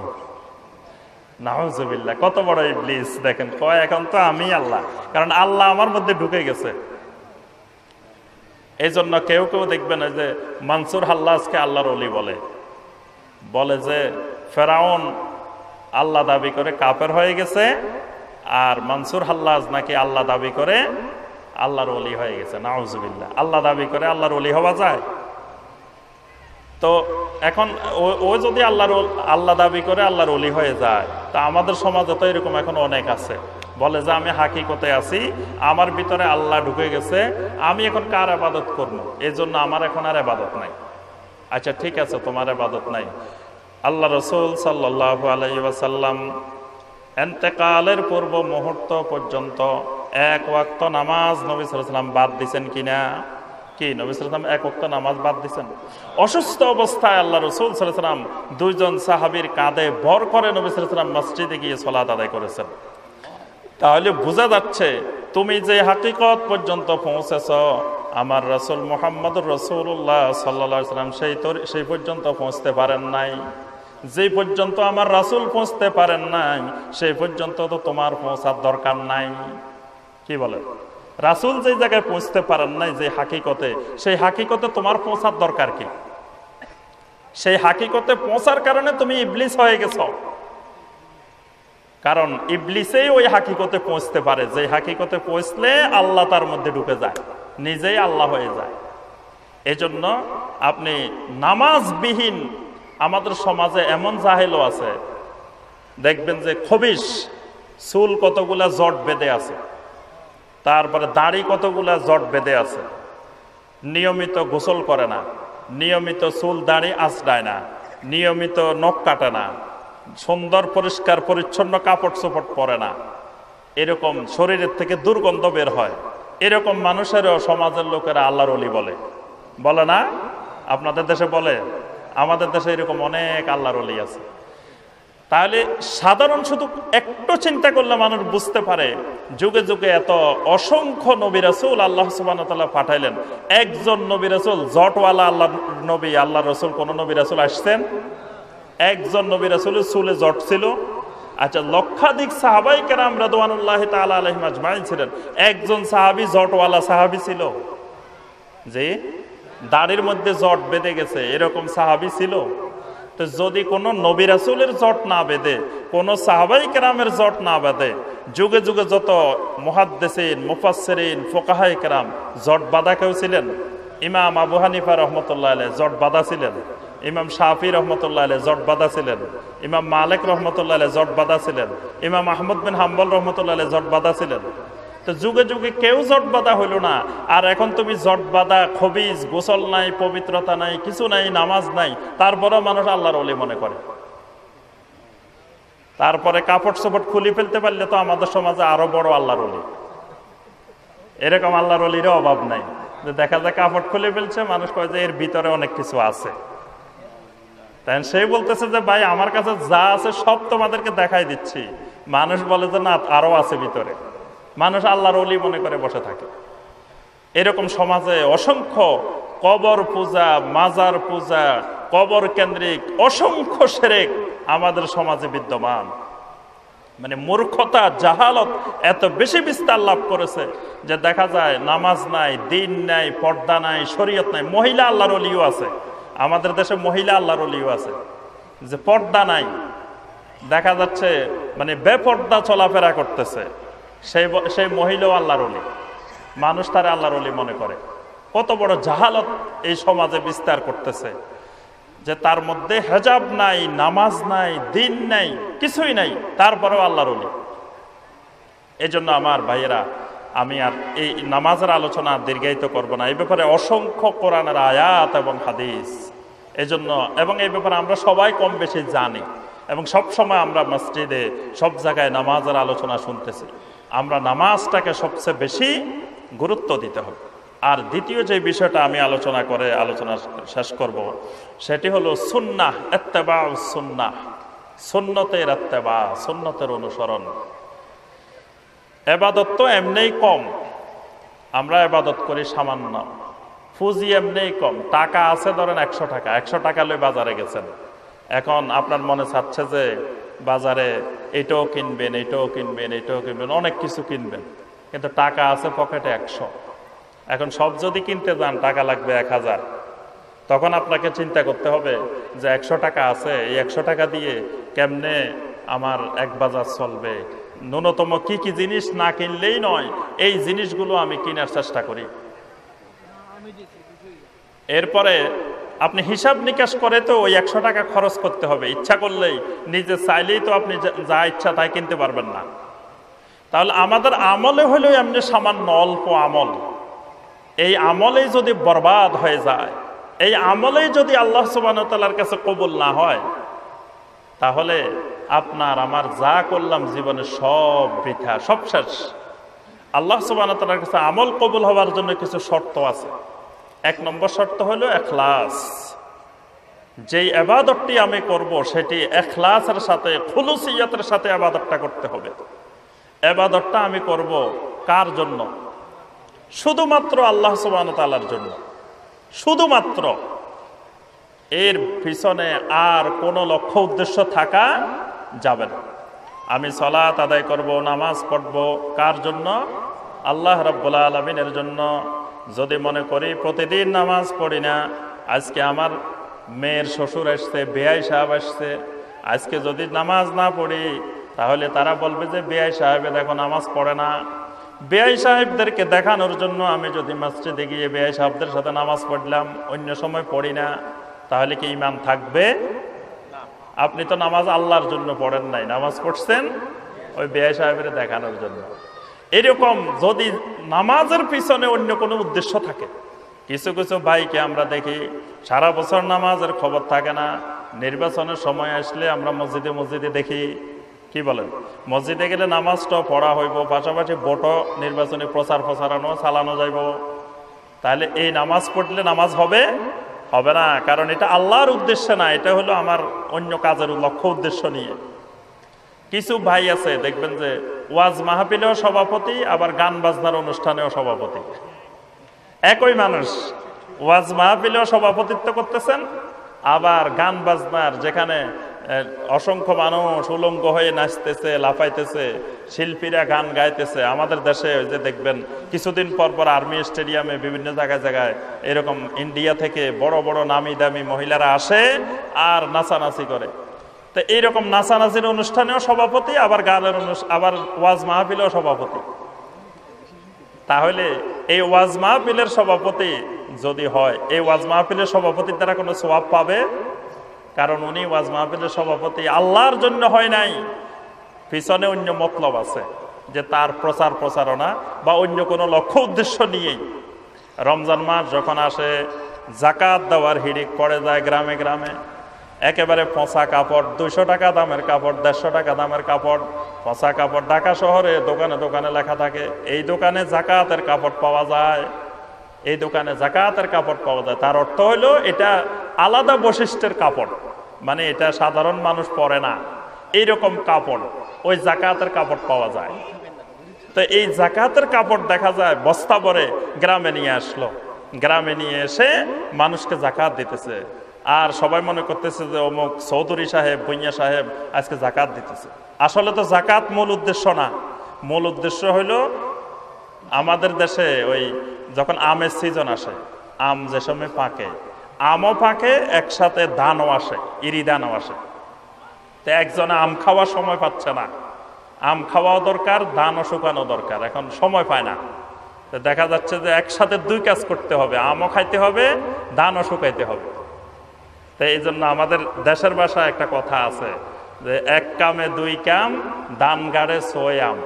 এটা নোয়াখালীর ভাষা, যে একসাথে দুই কাজ, ফাঁয়ে চলবে, ধান গাড়তেছে, ধানের মধ্যে ধান শুকানো দরকার, আর হাত দিয়ে মুখে আম খাওয়াও চলতেছে, দুইটাই চলতেছে একসাথে। আম খাওয়ার কাজও চলে, ধানের কাজও চলে। তো এখান থেকে জাকাত দেওয়ার কাজও চলতেছে, পাশাপাশি আমার সামনে ইউনিয়ন পরিষদ নির্বাচন আসতেছে, সামনে আমার উপজেলা নির্বাচন আসতেছে, পৌরসভা নির্বাচন আসতেছে, আমার নির্বাচনী প্রচারণাটাও হয়ে গেল। যেই লোকের হাতে আমি একটা শাড়ি তুলে দিলাম, লুঙ্গি তুলে দিলাম, সেই লোক আমাকে ভোট না দিয়ে কারে ভোট দিব? তো এক কাজে দুই কাজ হয়েছে না? আল্লাহ সুবহানাহু ওয়া তাআলার যে কোনো ইবাদতে এইরকম আল্লাহ ছাড়া যদি আর কোনো লক্ষ্য উদ্দেশ্য থাকে, আল্লাহর সন্তুষ্টি ছাড়া কোনো লক্ষ্য উদ্দেশ্য থাকে, তাহলে ওই লোকের ওই ইবাদত আল্লাহ পাক কবুল করবেন না। আল্লাহ পাক স্পষ্ট ভাষায় বলছেন, ওয়ামা উমিরু ইল্লা লিয়াবুদুল্লাহা মুখলিসিনা লাহুদ্দিন হুনাফা। আল্লাহর নির্দেশ হলো আল্লাহর ইবাদত করতে হবে মুখলিসিনা লাহুদ্দিন, খালেস ভাবে আল্লাহ রাব্বুল আলামিনের জন্য। দুই নম্বরে যে বিষয়টি খেয়াল রাখতে হবে, আমার প্রত্যেকটি আমল, প্রত্যেকটি কাজ হতে হবে আল্লাহ রাসূল সাল্লাল্লাহু আলাইহি ওয়াসাল্লামের সুন্নতের আলোকে। নবী সাল্লাল্লাহু আলাইহি ওয়াসাল্লাম যেই কাজ যেভাবে করেছেন, যেই কাজ যে সময়ে করেছেন, সেইভাবে সুন্নতকে অগ্রাধিকার দিয়ে, সুন্নতকে প্রাধান্য দিয়ে সুন্নতের আলোকে করতে হবে। নামাজ পড়বো, সেই নামাজটা হবে মুহাম্মদ রাসূলুল্লাহ সাল্লাল্লাহু আলাইহি ওয়াসাল্লামের নামাজের মতো। দাড়ি রাখবো, দাড়িটা হবে মুহাম্মদ রাসূলুল্লাহ সাল্লাল্লাহু আলাইহি ওয়াসাল্লামের দাড়ির মতো। আজকের যুগে দেখবেন কত রঙের, কত ফ্যাশনের, কত ডিজাইনের দাড়ি, এখান দিয়ে একটু থাকে, এখান দিয়ে একটু নাই, এখান দিয়ে একটু আছে, ওখান দিয়ে একটু নাই। তারপরে পৃথিবীর বিভিন্ন ইহুদি খেলোয়াড়, নাসারা খেলোয়াড়, মুশরিক গায়ক, তারপরে কোন ডিজাইনের চুল রাখতেছে, কোন ডিজাইনের দাড়ি রাখতেছে, ওই ডিজাইন, ওই স্টাইল, ওইটাই ফলো করে আমাদের যুবকেরা চুল রাখে, দাড়ি রাখে। এই চুল দাড়ি রাখাও বড় ধরনের গুনাহ এবং কবিরা গুনাহ। চুল দাড়ি সব কিছুর অনুকরণ করতে হবে মুহাম্মদ রাসূলুল্লাহ সাল্লাল্লাহু আলাইহি ওয়াসাল্লামের। আমার রাসূলের দাড়িগুলো কেমন ছিল, সাহাবায়ে কেরাম রিদওয়ানুল্লাহি তাআলা আলাইহিম আজমাইনের দাড়িগুলো কেমন ছিল, চুলগুলো কেমন ছিল, সেগুলো ফলো করে সেলুন দোকানে গিয়ে বলতে হবে, ভাই আপনার কাছে আবু বকর সিদ্দিক রাদিয়াল্লাহু তাআলা আনহুর চুলের কাটিং ডিজাইনের স্টাইল আছে কিনা, আমি সেই স্টাইলে চুল কাটতে চাই। আমি ওমর ইবনে খাত্তাব রাদিয়াল্লাহু তাআলা আনহুর স্টাইলে চুল কাটতে চাই। আমি ওসমান ইবনে আফফান রাদিয়াল্লাহু তাআলা আনহুর স্টাইলে চুল কাটতে চাই। আমি সেই মক্কার যুবক শাবাবে মক্কা আলী ইবনে আবি তালেব রাদিয়াল্লাহু তাআলা আনহুর স্টাইলে চুল কাটতে চাই। আজকে মুসলিম যুবকেরা বলে যে আমি ওই অমুক অমুক তমুক বিভিন্ন খেলোয়াড়, বিভিন্ন গায়ক, বিভিন্ন গান গায়, নাচে, তারপরে ভালো খেলে, ওদের স্টাইলে তারা চুল কাটতে চায়, দাঁড়িয়ে রাখতে চায়। অথচ মুসলিম যুবকদের আদর্শ হবে মুহাম্মদ রাসূলুল্লাহ সাল্লাল্লাহু আলাইহি ওয়াসাল্লাম। আল্লাহ পাক কোরআনে কারিমে স্পষ্ট ভাষায় বলে দিয়েছেন, লাকাদ কানা লাকুম ফি রাসূলিল্লাহি উসওয়াতুন হাসানা। যুবকদের জন্য উসওয়ায়ে হাসানা, শিশু কিশোরের জন্য উসওয়ায়ে হাসানা, বৃদ্ধদের জন্য উসওয়ায়ে হাসানা, গরিবের জন্য উসওয়ায়ে হাসানা, ধনীর জন্য উসওয়ায়ে হাসানা, দুনিয়ার সকল মাখলুকাতের জন্য উসওয়ায়ে হাসানা মুহাম্মদ রাসূলুল্লাহ সাল্লাল্লাহু আলাইহি ওয়াসাল্লাম। এজন্য আল্লাহ পাক বলে দিয়েছেন, ওয়ামা আতাকুমুর রাসূলু ফাখুযুহু ওয়ামা নাহাকুম আনহু ফান্তাহু। আমার রাসূল তোমাদেরকে যেটা ধরতে বলেন, যেটা করতে বলেন, সেটা করো। আমার রাসূল যেটা করতে নিষেধ করেন, সেটা থেকে বিরত থাকো। দোয়ার মধ্যে হাত তোলা উত্তম, মুস্তাহাব। দোয়ার মধ্যে হাত তোলা উত্তম না? দোয়ার একটি আদব। এই জন্য যদি সব জায়গার দোয়ায় যদি হাত তোলা শুরু করি, তাহলে কি সুন্নত হবে? টয়লেটে ঢোকার দোয়া আছে না, কি দোয়া? টয়লেটে ঢোকার সময় আমরা দোয়া পড়ি না? আল্লাহুম্মা ইন্নী আউযু বিকা মিনাল খুবুসি ওয়াল খাবায়েস, এটা দোয়া না?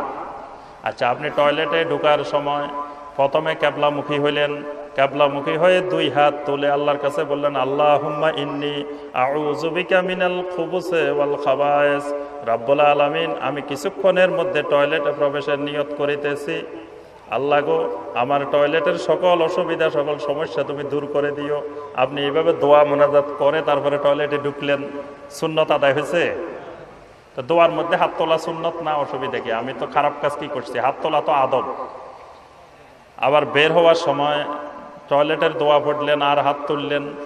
মসজিদে ঢুকার সময় আমরা দোয়ার সাথে ঢুকি, দোয়া পড়ি না? বিসমিল্লাহ ওয়াসসালাতু ওয়াসসালামু আলা রাসূলিল্লাহ আল্লাহুম্মা ইফতাহ আলী আবওয়াব রাহমাতিক। মসজিদের বাইরে দাঁড়ায় দাঁড়ায় হাত তুলে তুলে আমরা দোয়া করি। এরকম আরো অসংখ্য জায়গায় আমরা দোয়া পড়ি, তো হাত তো তুলি না। সেই জায়গায় তো কেউ প্রশ্ন করে না যে এখানে আপনি হাত তুললেন না কেন, এটা দোয়া করলেন। শুধু এক জায়গায় নামাজের পরে দিয়ে যদি হাতটা তোলা না হয় তো ইমাম সাহেবের চাকরি তো যাবে, ইমাম সাহেবের 14 গোষ্ঠী চাকরি যাবে। যে নামাজের পরে দোয়া করলো না, মানে নামাজের পরে এই হাত তুলে সবাইকে নিয়ে সমষ্টিগতভাবে দোয়া করলো না, এই জন্য তার ইচ্ছা যে নামাজে হয় নাই, বাস ইমাম সাহেবের চাকরিও শেষ, যে ইমাম সাহেব আসল কাজটা করে নাই। অথচ আল্লাহ রসুল সাল্লাল্লাহু আলাইহি ইসলামের দীর্ঘ নামাজ ফরজ হওয়ার পরে নবী সাল্লাল্লাহু আলাইহি সাল্লাম আরো প্রায় 11-12 বছর নবী সাল্লাল্লাহু আলাইহি সাল্লাম সালাত আদায় করেছেন, জামাতের সাথে আদায় করেছেন।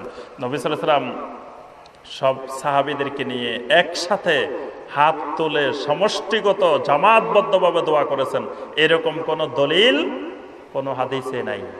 অথচ সেটা নিয়ে কত বাড়াবাড়ি আমাদের সমাজে। তাহলে আমি বলতেছিলাম যে দোয়া করব সেটাও নবী সাল্লাল্লাহু আলাইহি সাল্লামের সুন্নত তরিকা হইতে হবে। এইভাবে একজন মুমিন যত আমল করবে সমস্ত আমল সবকিছু হবে নবী সাল্লাল্লাহু আলাইহি সাল্লামের সুন্নত তরিকায়। সুন্নত তরিকার ব্যাপারে আবার অনেক সময় একটু দ্বিমত থাকে। যেমন কেউ ইজতিহাদ করে, কিছু কিছু সুন্নত নিয়ে একটু একতলাফ আছে। কেউ কেউ ইজতিহাদ করে গবেষণা করে দেখলেন যে এটা সুন্নত, আবার আরেকজন মনে করলেন না এটা সুন্নত না। সুন্নত নিয়ে আবার অনেকগুলো সুন্নত নিয়ে এরকম কিছু একতলাফ আছে। ফরজ নিয়ে, ওয়াজিব নিয়ে, তারপরে দ্বীনের মৌলিক বিষয় নিয়ে কোনো একতলাফ নাই। নামাজ দৈনিক 5 বার, এটা নিয়ে আমাদের দেশের কোনো আলেমের মধ্যে একতলাফ আছে? কেউ কি নামাজ 6 বার ফরজ বলছে অথবা 4 বার ফরজ বলছে? সবার ঐক্যমতে নামাজ কয়বার? 5 বার। আচ্ছা, ফজরের নামাজ ফরজ 2 রাকাত, জোহরের ফরজ 4 রাকাত, আসরের ফরজ 4 রাকাত, মাগরিবের ফরজ 3 রাকাত, এশার ফরজ 4 রাকাত, এটা নিয়ে কোনো আলেমের মধ্যে কোনো ইখতিলাফ আছে? তারপরে কিয়াম ফরজ, রুকু ফরজ, সাজদা ফরজ, কুউদ ফরজ, এই যে নামাজের যে কার্যক্রম, এগুলা নিয়ে কোনো ইখতিলাফ আছে? সব এক, ফরজ ওয়াজিব। কয়েকটা শুধুমাত্র সুন্নত নিয়ে একটু ইখতিলাফ আছে। যেমন আপনি রাফুল ইয়াদাইন করবেন কি করবেন না, রুকুতে যাওয়ার সময় হাত তুলবেন কি তুলবেন না, রুকু থেকে ওঠার সময় তুলবেন কি তুলবেন না, এটাকে বলা হয় কি? রাফুল ইয়াদাইন। আচ্ছা, তারপরে ইমাম সাহেব সূরা আল ফাতিহা পড়লো, ওয়ালা দাল্লিন বলার পরে আমিনটা কি নিঃশব্দে হবে না সশব্দে হবে, এইটা নিয়ে শুধু একটু ইখতিলাফ। আচ্ছা, এরপরে আপনার ইমামের পিছনে মুক্তাদি সূরা আল ফাতিহা পড়বে কি পড়বে না, এটা নিয়ে একটু ইখতিলাফ। এই কয়টাই তো ইখতিলাফ। হাতটা বুকের উপরে বাঁধবে নাকি নাভির নিচে বাঁধবে নাকি ছেড়ে দিবে, এটা নিয়ে একটু ইখতিলাফ। এর বাহিরে নামাজের আত্ম কোনো বিষয় নিয়ে এরকম ইখতিলাফ নাই। আচ্ছা, এই ইখতিলাফকে আজকে এই 1437 হিজরিতে শুরু হয়েছে নাকি যুগে যুগে ছিল? কি বলে? এই যে এখন যেটা চলতেছে আমাদের দেশে, যেটা নিয়ে অনেক জায়গায় এই বেহুদা কাজটা নিয়ে অনেক জায়গায় দেখা যাচ্ছে যে মারামারি, ঝগড়াঝাটি, ফাসাদ, ফিতনা ছড়িয়ে পড়ে। এই কাজটা আমি বলতেছি যে এই যে রাফুল ইয়াদাইন করা সুন্নত বা সুন্নত না, তারপরে আমিন সশব্দে বলবে না নিঃশব্দে বলবে, তারপরে আপনার সূরা আল ফাতিহা পড়বে কি পড়বে না, হাতটা কোথায় বাঁধবে, এটা কি এই 1437 হিজরিতে ইখতিলাফ নাকি এটা আরো যুগে যুগে ছিল? এটা আজকে 1300 বছর 1400 বছর ধরে চলে আসতেছে। এটা তো আজকের যুগের নতুন কোনো ইখতিলাফ না, এগুলো সব মীমাংসিত বিষয়। এবং আমরা জানি যে 4 মাযহাব হক, কি বলেন এই ব্যাপারে কারো কোনো দ্বিমত নাই, সবার একমত যে 4 মাযহাব হক। মানে আগে অনেকগুলো মাযহাব ছিল, সব মাযহাব পরে গিয়ে বিলুপ্ত হয়ে সর্বশেষ 4টা মাযহাবে আসছে। আহলুস সুন্নাহ ওয়াল জামাতের আকীদায় যারা বিশ্বাসী তাদের 4টা মাযহাবে আসছে। তাহলে 4টা মাযহাবই হক। আচ্ছা, 4 মাযহাবের মধ্যেই এক মাযহাব বলছেন যে রাফুল ইয়াদাইন সুন্নত না, আর 3 মাযহাব বলছেন যে রাফুল ইয়াদাইন সুন্নত। তাহলে এই 3 মাযহাবের অনুসারী যুগে যুগে ছিল না? ইমাম শাফি রহমতুল্লাহ আলাইহি থেকে শুরু করে, ইমাম আহমদ বিন হাম্বল রহমতুল্লাহ আলাইহি থেকে শুরু করে, ইমাম মালিক রহমতুল্লাহ আলাইহি থেকে শুরু করে হাজার হাজার ফকি মুস্তাহিদ গবেষক যুগে যুগে ছিল। ঠিক ইমাম আবু হানিফা রহমতুল্লাহ আলাইহি, ইমাম মুহাম্মদ রহমতুল্লাহ আলাইহি, ইমাম আবু ইউসুফ রহমতুল্লাহ আলাইহি থেকে শুরু করে হাজার হাজার ফকি মুস্তাহিদ হানাফি মাযহাবে ছিল না? তাহলে এই বিষয়গুলো তো যুগে যুগে ছিল, কিন্তু তখন তো তাদের মধ্যে মারামারি হয় নাই। আজকে কেন নতুন করে মারামারি? আর এগুলো ফরজ বিষয়ও না, ওয়াজিব বিষয়ও না। আর এগুলা রাফুল ইয়াদাইন যদি কেউ ছেড়ে দেয় নামাজের মধ্যে, তার নামাজ হবে না? নামাজের কোনো ফরজও না, ওয়াজিবও না, গুরুত্বপূর্ণ কোনো বিষয় না। আমিন যদি কেউ নামাজের নাই বলে, জোরেও বললো না আস্তেও বললো না, একেবারে ছেড়েই দিছে, আমিনে বললো না, তার নামাজ হবে না? তো যেগুলা এরকম বিষয়, এই বিষয়গুলো নিয়ে ঝগড়া জাতি ফিতনা ফাসাদ করে সমাজে বিশৃঙ্খলা অশান্তি সৃষ্টি করব কেন আমরা? এজন্য আরেকটি বিষয় আমি আপনাদেরকে অনুরোধ করব, সেটি হলো বর্তমান দুনিয়াতে 2টি জায়গা থেকে, মানে 2টা জায়গা থেকে সারা বিশ্বের মুসলিম পরিচালিত হয়। আর 2টা ধারা বর্তমান দুনিয়াতে চলতেছে সারা ওয়ার্ল্ডে। এটা আমরা আগে বুঝতাম না, ইদানিং মানে সব শ্রেণীর ওলামা ইকরামদের সাথে কথাবার্তা বলে, তারপরে সবার ব্যাপারে পড়াশোনা করে। আর একসময় তো আমরা শুধু বাংলাদেশের মধ্যে সীমাবদ্ধ ছিলাম, মিডিয়া প্রযুক্তি এগুলো এত সারা ওয়ার্ল্ডে এইভাবে জানার সুযোগ হয় নাই। এখন যখন আমরা আমেরিকার ওলামা ইকরামের বক্তব্য এখানে বসে শুনতে পারি, তারপরে মসজিদে হারামে ইমাম খুতবা দিচ্ছেন, মদিনাতে খুতবা দিচ্ছেন, আমরা বাংলাদেশে বসে সরাসরি শুনতেছি। এই প্রযুক্তির উন্নয়নের কারণে আমরা দেখতে পাচ্ছি যে সারা পৃথিবীতে 2টি ধারা চলতেছে। একটি ধারা হলো যে 4টি মাযহাব হক, এই 4টি মাযহাবের যে কোনো একটি মাযহাবের অনুসরণ করে চলতে হবে। এটা একটা ধারা সারা দুনিয়াতে চলতেছে। আমাদের এখানে চলতেছে যে হানাফি মাযহাব, এখানে যেহেতু প্রাচীনকাল থেকে প্রতিষ্ঠিত একটি মাযহাব, এটা অনুযায়ী চলতে হবে। আবার আফ্রিকাতে আপনার মালিকি মাযহাব প্রাচীন যুগ থেকে প্রতিষ্ঠিত। আমাদের এখানে ইখতিলাফ হলো হাত কি বুকের উপরে বাঁধবে না নাভির নিচে বাঁধবে। আফ্রিকাতে এই ইখতিলাফ নাই। আফ্রিকার ইখতিলাফ হলো হাত কি ছেড়ে দিবে না বাঁধবে, কোথায় বাঁধবে এটা নিয়ে কারো ইখতিলাফ নাই, মানে শুধু বাঁধছে না ছেড়ে দিছে, এটাই হলো মূল বিষয়। কারণ মালিকি মাযহাবের লোকেরা ছেড়ে দেয়, এরা হাত বাঁধেই না। আল্লাহর ঘরে যারা হজ করছেন দেখছেন কত রকমের নামাজ, কেউ দেখবেন যে হাত গলার কাছে বাঁধছে, কেউ এখানে বাঁধছে, কেউ এখানে বাঁধছে, কেউ এখানে বাঁধছে, কেউ আবার হাত ছেড়ে দিয়ে দাঁড়াইছে। দেখছেন না যারা হাজী সাহেব আছেন, কিন্তু তারা ঝগড়াঝাটি করছে, মারামারি করছে, যে পাশের বাইরে আপনি বলছেন এই মিয়া তুমি এভাবে হাত ছেড়ে দিছো কেন, তারা দড়ি বান্ধাই দিছেন। হ্যাঁ, তো ওখানে আল্লাহু আকবার, এত রকমের নামাজ পড়ে, এত সুন্দর পরিবেশ, কেউ কারোর সাথে ঝগড়াঝাটি নাই, মারামারি নাই, কাটাকাটি নাই, ফিতনা ফাসাদ নাই। আমরা কেন এগুলো নিয়ে এত বাড়াবাড়ি করি? এই জন্য মানে একটা ধারা হলো যে এক মাযহাব ফলো করতে হবে।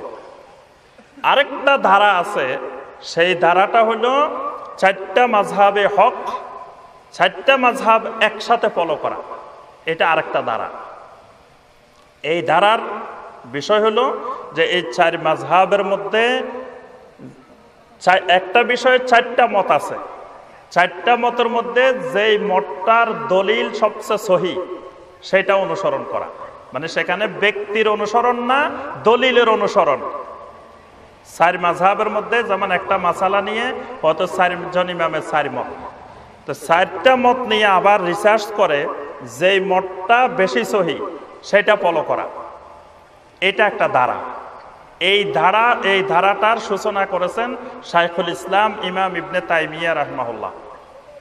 ইমাম ইবনে তাইমিয়া রহমতুল্লাহ আলাইহির যুগে মসজিদে হারামের বাইতুল্লাহ চারিপাশে 4টা মুসাল্লা ছিল, 4টা ইমামের জায়গা ছিল।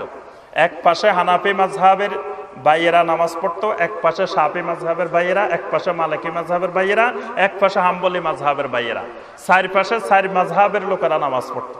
মসজিদে হারামে প্রতি ওয়াক্তের নামাজ 4 বার জামাত হইতো, 5 ওয়াক্ত 20 বার জামাত হইতো। তো তখন শাইখুল ইসলাম ইমাম ইবনে তাইমিয়া রহমতুল্লাহ আলাইহি, তার ছাত্র শাইখুল ইসলাম ইমাম ইবনুল কাইয়িম রহমতুল্লাহ আলাইহি, এরা বললেন যে এইভাবে মুসলিম উম্মাহ 4 ভাগে 4 গ্রুপে ভাগ হবে কেন? 4 গ্রুপকে এক গ্রুপ করে এক জামাতে নামাজ পড়বে সবাই। তখন তারা এই 4টা মাযহাবকে একসাথে রিসার্চ করে তারা এক মাযহাবে রূপান্তর করলেন। আবার এই ধারাটা বর্তমানে বজায় রেখেছে মদিনা ইসলামী বিশ্ববিদ্যালয়, জামিয়া ইসলামিয়া মদিনা মুনাওয়ারা। এখানে যে রিসার্চটা হয়, এই রিসার্চটা হলো 4 মাযহাবের মধ্যে কোন দলিলটা বেশি শক্তিশালী, এই রিসার্চটা করে তারা সারা দুনিয়াতে সাপ্লাই দেয়। এটা হলো একটা ধারা। আরেকটা ধারা হলো, এটার গোড়া হলো দারুল উলুম দেওবন্দ। এটা হলো হানাফি মাযহাবের ধারা, মানে এখান থেকে দারুল উলুম দেওবন্দ থেকে রিসার্চ করে যদি বলা হয় যে এটাই হানাফি মাযহাবের মাসআলা, বাস হানাফি মাযহাবের সমস্ত ভারত, বাংলাদেশ, পাকিস্তান আমরা যারা আছি সবাই এটা ফলো করে থাকি। এই জন্য আমি একটা জিনিস গভীরভাবে লক্ষ্য করছি যে কিছুদিন আগে বসুন্ধরা ইসলামিক রিসার্চ সেন্টারে ওলামায়ে কেরামদেরকে নিয়ে অনেকগুলো সম্মেলন হয়েছে। যে সম্মেলনগুলোতে মানে সারা দেশে যে এই যে রাফল ইয়াদাইন, আমিন জোরে বলা, এইসব বিষয় শুরু হয়েছে, এগুলো কিভাবে দমন করতে হবে, কিভাবে ওলামায়ে কেরাম ভূমিকা রাখতে হবে, এই বিষয়ের উপরে একটা সেমিনার হয়েছে। তো আমিও সেই সেমিনারে ছিলাম, শ্রোতা হিসাবে আমিও ওয়ার্কশপে অংশগ্রহণ করেছি। তো সেখানে আমি ওখানে ওনারা যে জিনিসগুলো শিখাই দিচ্ছেন, একেবারে সেন্ট মার্টিন দ্বীপ সাগরের মাঝখানে, ওখানে যাই মসজিদের ইমাম সাহেব হুবহু ওই কথাগুলাই তিনি বলতেছেন ওখানে, মানে গ্রামে গঞ্জে থেকে শুরু করে, মানে আমি বলতেছি ওইটা বলা দোষণীয় না, আমি বলতেছি সব কথাগুলো এক জায়গা থেকে সাপ্লাই হয়। মানে ধরেন দারুল উলুম দেওবন্দ থেকে যদি বলে দেওয়া হয় যে রাফল ইয়াদাইন সহি, বাস দেখবেন যে আমাদের দেশের ওলামায়ে কেরাম আর একটা কথাও বলবেন না যে এটা সহি। আর দারুল উলুম দেওবন্দ থেকে যদি বলে দেওয়া হয় যে না এটা সহি না, বাস আপনি যদি 500 হাদিস ও দলিল আনেন, না এটা সহি না, মানে এক জায়গা থেকে হয়। তো এই জন্য মানে এই যে আমরা যারা গ্রামে গঞ্জে শাখা প্রশাখায় আছি, আমরা এগুলা নিয়ে ওই যে বাহাস করা, মোনাজারা করা, ঝগড়াঝাটি করা, এগুলা হলো সমাজে ফিতনা, ফাসাদ, অশান্তি, বিশৃঙ্খলা, জঙ্গিবাদ, সন্ত্রাস তৈরি করা। এগুলা দিয়ে আমরা শুধু ঝগড়াঝাটি করি, মারামারি করি, শেষ হতে পারবো, কিয়ামত পর্যন্ত এটা সমাধান হবে না। কারণ ধরেন আমরা এখানে আমি একটা বললাম, আরেকজন আলেম আরেকটা বললেন, আমি তারটা মানবো না, আমারটা সে মানবে না। একজন বললেন যে কেউ যদি আমাকে বুঝাইতে পারে যে রাফল ইয়াদাইন হাদিসে আছে, তা আমি তাকে 1 লক্ষ টাকা দেব। তা আমি বললাম যে তো আমি যা বুঝাইলাম মনে করলো যে না আমি বুঝি না, তো উনারে বুঝামো কেমনে? উনি বুঝবেও না, 1 লাখ টাকা দেওয়াও লাগবে না, বাস। আবার আরেকটা বিষয় হলো, প্রাচীন যুগে যখন এরকম কোনো বিষয় নিয়ে একতলাপ হতো, তখন ওলামায়ে কেরামদের মধ্যে যখন 2 পক্ষ খালেস নিয়তে তখন এটা মীমাংসা করার জন্য উদ্যোগ নিতেন। এই মীমাংসার মাঝখানে একজন নিরপেক্ষ মীমাংসাকারী, বিজ্ঞ, দক্ষ আলেম থাকতেন, বিচারক থাকতেন। তিনি এই পক্ষেরও না ওই পক্ষেরও না, তিনি 2 পক্ষের দলিলকে শুনে যেটা শক্তিশালী দলিল সেটাকে তিনি রায় দিবেন। আজকের দুনিয়াতে এরকম আলেম নাই আমাদের দেশে, বাংলাদেশে নাই। বাংলাদেশে ওলামায়ে কেরাম যারা আছি, হয় এই গ্রুপে, এই তরিকায়, অথবা এই তরিকায়, অথবা এই দলে, অথবা এই দলে, সব দলে বিভক্ত। এখন আপনার বিচারটা করবে কে? 2 মুরগি লড়াই লাগছে, মুরগির লড়াই লাগাই দিলেন, এখানে আনি 2 হুজুরের মারামারি লাগাই দিলেন, 2 হুজুরের অনুসারীও আছে, অনুসারীরাও শুরু করলো মারামারি। তো এই মারামারি করি, কিছু লোক রক্তপাত হবে, সংঘর্ষ হবে, সমাজে ফিতনা ফাসাদ অশান্তি ছড়াবে, কিন্তু সমাধান জিরো, কিছু হবে না।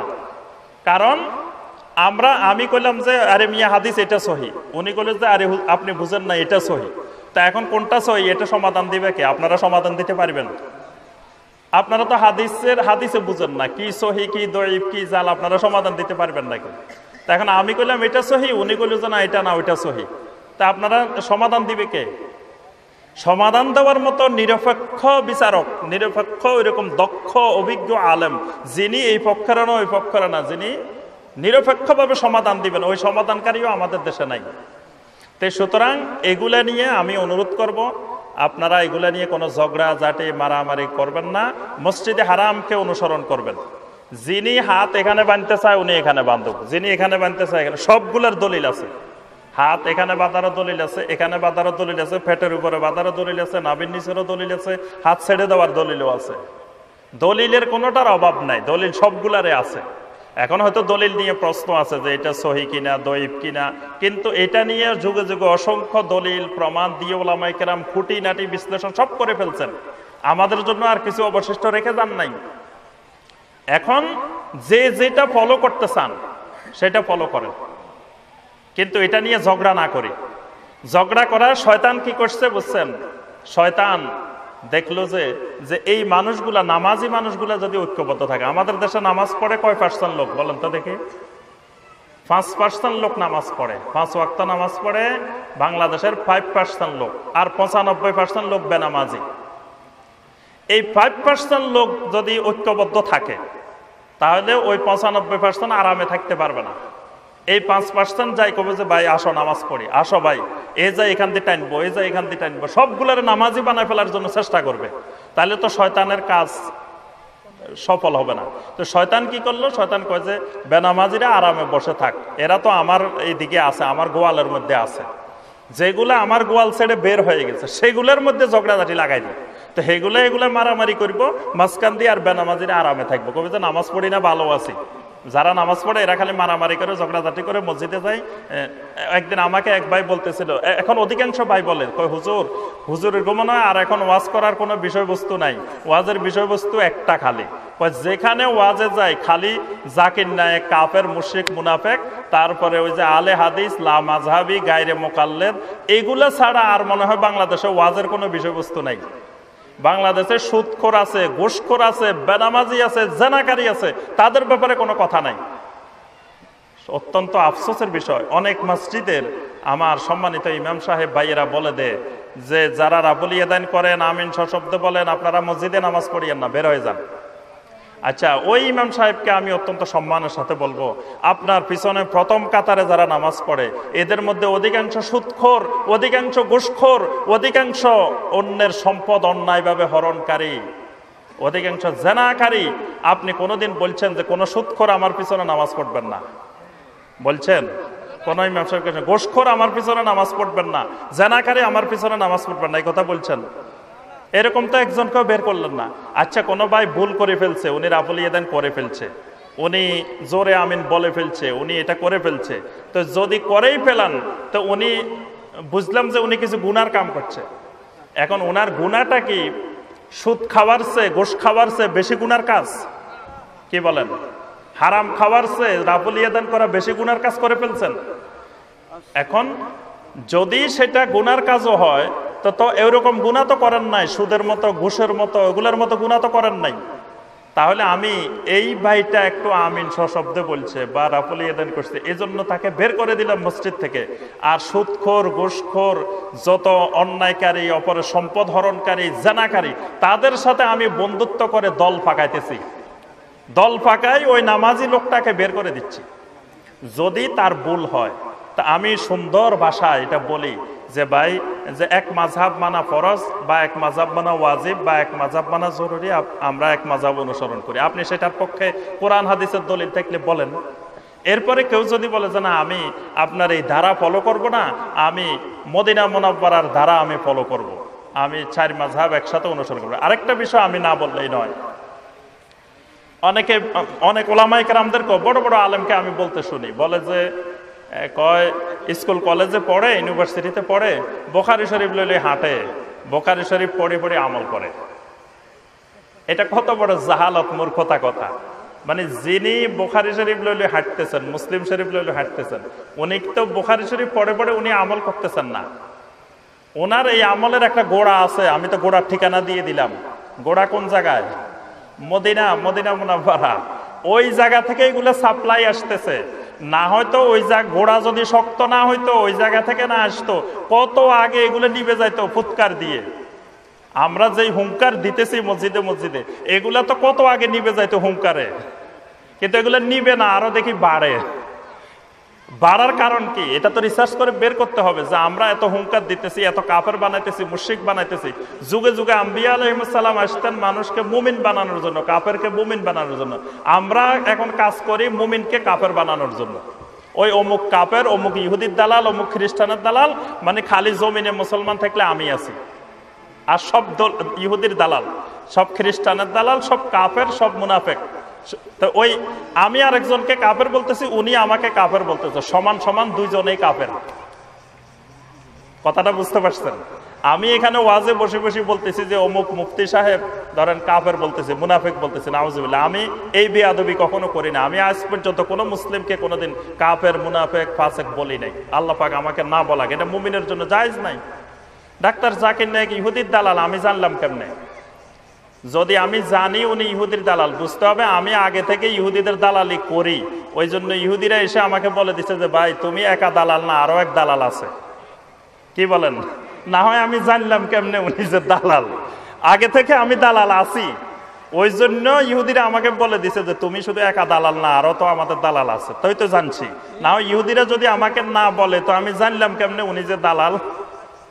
আর আচ্ছা, উনি দালাল হোক যাই হোক, উনি জান্নাতে যাক জাহান্নামে যাক, উনি জাহান্নামে গেলে আমার আপনার ক্ষতি কি? উনিও ফলো করতেছেন মদিনাকে, আপনারা যেই জায়গাকে ফলো করতেছেন ওই জাকির নায়েক একই জায়গাকে ফলো করতেছে। এই জন্য আমি সমস্ত ওলামায়ে কেরামদেরকে সবাইকে বলবো, এগুলা নিয়ে আমরা এই গ্রামে গঞ্জে ঢাকায় বাংলাদেশে বসে এগুলার সমাধান হবে না। এগুলার যদি আমরা একান্ত সমাধান করতে চাই, তাহলে আমরা এই দেশের সবাই মিলে বসে আপনারা একটা দল ঠিক করেন যে আমাদের এই 10 জন বা 20 জন মদিনার আলেমদের সাথে বসবেন। মদিনাতে চিঠি দেন, মদিনা ইসলামিক ইউনিভার্সিটিতে ওনাদের সাথে যোগাযোগ করলে ওনারা সাদরে আপনাদেরকে স্বাগত জানাবেন। সেখানে দেওবন্দের ওলামায়ে কেরাম থাকতে পারে, যারা এই উপমহাদেশে প্রতিনিধিত্ব করেন, যাদের আন্ডারে হাজার হাজার আলেম, যারা এক কথা বললে হাজার হাজার আলেম উঠে, এক কথা বললে হাজার হাজার আলেম বসে। এরকম ওলামায়ে কেরামদেরকে নিয়ে মদিনার ওলামায়ে কেরামদের সাথে বসেন, বসে একসাথে যে মদিনার আলেমদেরকে বলেন যে আপনারা 4 মাযহাবকে একসাথে মানার যে ফর্মুলা দিচ্ছেন এটা ভুল ফর্মুলা, আমরা যেটা দিচ্ছি যে এক মাযহাব মানতে হবে, এটাই সঠিক ফর্মুলা। এই ব্যাপারে আপনারা দলিল প্রমাণ তাদেরকে দেন, তারা আপনাদেরকে দিবে। একসাথে বসেন, তাহলে হয়তো কিছু আলোচনা, পর্যালোচনা, সমাধানের আমরা আশা করি। আর মদিনার ওলামায়ে কেরাম, আল্লাহু আকবার, যারা হজে গেছেন দেখছেন মসজিদে নববীতে বসলে, 1 মাস বসলে আপনি বুঝতে পারবেন এলেম কাকে বলে, আলেম কাকে বলে। মসজিদে নববীতে বসে আপনি পড়াশোনা করা লাগবে না, ওখানে কোনো স্কুল কলেজ ইউনিভার্সিটিতে পড়া লাগবে না, খালি মদিনার মসজিদে নববীতে দার্সে বসে থাকবেন। ফজরে, জোহরে, আসরে, মাগরিবে, এশায় বড় বড় ওলামায়ে কেরাম যে দার্স দেন, সেই দার্সে বসে সেখানকার ওলামায়ে কেরাম ঝগড়াটেও না, বেআদবও না, তাদের একটা আদব আছে। আমরা বর্তমানে ওলামায়ে কেরাম সবচেয়ে মারাত্মক যেটা, সেটা আদব কায়দা হারাই ফেলছি, বেআদব হয়ে গেছে। কথা বলার সময় আরেকজনকে সম্মান দিই না, সম্মান বোধ নাই, বেয়াদবিমূলক কথাবার্তা বলি। কিন্তু মদিনার ওলামায়ে কেরামকে দেখেছি, আল্লাহু আকবার, তাদের মধ্যে ন্যূনতম বেয়াদবি নাই। সমস্ত ওলামায়ে কেরামদেরকে তারা সম্মান করেন, তারা সম্মানের সাথে কথা বলেন। এজন্য তারা সাদরে আমাদেরকে অভ্যর্থনা জানাবেন। আমরা সেখানে গিয়ে তাদের সাথে আমরা বসি, আলাপ আলোচনা করি, কথা বলি, যা বলার দরকার। এখানে বসে এই গ্রামে আসি, জাহানাবাদে বসি যদি আমরা বলি, তো এইগুলা মারামারি হবে আর কাটাকাটি হবে, কিচ্ছু হবে না, এগুলা রেজাল্ট 0। এই জন্য এগুলা বাদ দিয়ে ইসলামের হাজার হাজার বিষয় পড়ে আছে। এই যে নাদরাতুন নাঈম, নাদরাতুন নাঈম, আল্লাহু আকবার, যে কিতাবটা আমি নাম বললাম নাদরাতুন নাঈম, এটার মধ্যে নবী সাল্লাল্লাহু আলাইহি ওয়াসাল্লামের জীবনী সম্পর্কে আলোচনা করা হয়েছে। 2টা ভাগে ভাগ করা হয়েছে।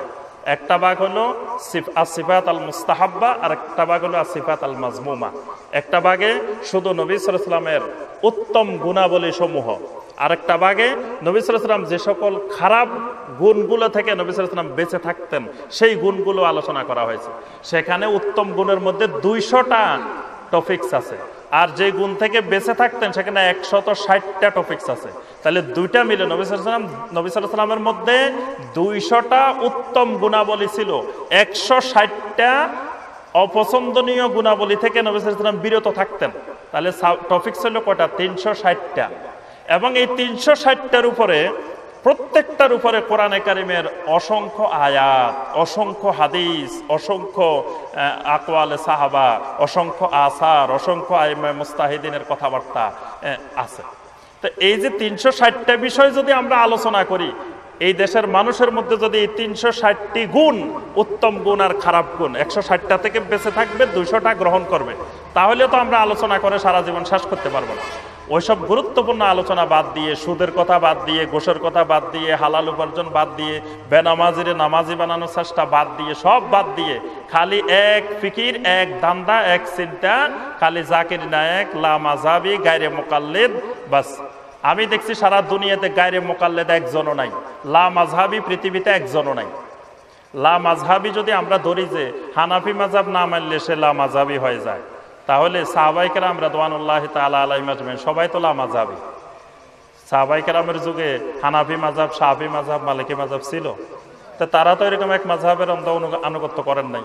এরকম যুগে যুগে হাজার হাজার লক্ষ লক্ষ ওলামায়ে কেরাম ছিলেন যারা তো নির্দিষ্ট এক মাযহাবের তাকলিদ করেন, তাহলে তারা সবাই লা মাযহাবি। ইমাম আবু হানিফা রাহমাতুল্লাহ আলাইহি কোন মাযহাব ফলো করতেন? তিনিও তো লা মাযহাবি। ইমাম শাফি রহমতুল্লাহ আলাইহি কোন মাযহাব ফলো করতেন? ইমাম মালিক রহমতুল্লাহ আলাইহি, ইমাম আহমদ বিন হাম্বল রহমতুল্লাহ আলাইহি। তো তারা কি সবাই লা মাযহাবি, গায়রে মুকাল্লিদ, আহলে হাদিস? এখন নতুন নতুন নাম বাইরেছে কি, লা মাযহাবি, গায়রে মুকাল্লিদ, আহলে হাদিস, যেগুলা মানে এইগুলাই এখন আলোচনার বিষয়বস্তু সব জায়গায়। তো এই জন্য আমি সম্মানিত ওলামায়ে কেরাম, সম্মানিত এলাকাবাসী সবাইকে বলবো যে ঐক্যবদ্ধ হয়ে কে হাত কোথায় বাঁধছে এটা মূল বিষয় না, নামাজি কিনা এটা মূল বিষয়। নামাজ না পড়লে জাহান্নামে যাবে এই ব্যাপারে কোরআনের আয়াত আছে, কিন্তু নামাজের হাত নাভির নিচে বাঁধলে আর বুকের উপরে বাঁধলে জান্নাত জাহান্নামে যাবে এরকম কোন কথা হাদিসে আছে? হাত এখানে বাঁধার ব্যাপারেও সহি হাদিস আছে, নাভির নিচের ব্যাপারেও হাদিস আছে, কিন্তু যে হাত বাঁধার, এখানে বাঁধার কারণে মারামারি করতে হবে এরকম কোন হাদিস আছে? বা এখানে বাঁধার কারণে মসজিদ থেকে বের করে দিতে হবে এরকম কোন হাদিস আছে? ইমাম আবু হানিফা রহমতুল্লাহ আলাইহির একটা কথা বলে আমি আলোচনা শেষ করে দিচ্ছি। আমাদের শায়েখ এসে গেছেন, শায়েখ গুরুত্বপূর্ণ আলোচনা পেশ করবেন ইনশাআল্লাহ। ইমাম আবু হানিফা রহমতুল্লাহ আলাইহির সামনে দুইজন আলেম, বড় বড় আলেম ঝগড়া করতেছে। একজন বলতেছে আল কোরআন মাখলুক, আরেকজন বলতেছে আল কোরআন গায়রে মাখলুক। আমাদের আহলুস সুন্নাহ ওয়াল জামাতের আকীদা হলো আল কোরআন গায়রে মাখলুক, কোরআন মাখলুক না, যেটার জন্য ইমাম আহমদ বিন হাম্বল রহমতুল্লাহ আলাইহি অনেক নির্যাতনেরও শিকার হয়েছিলেন মুতাজিলাদের থেকে। তো ইমাম আবু হানিফা রহমতুল্লাহ আলাইহির আকীদা হলো আল কোরআন গায়রে মাখলুক।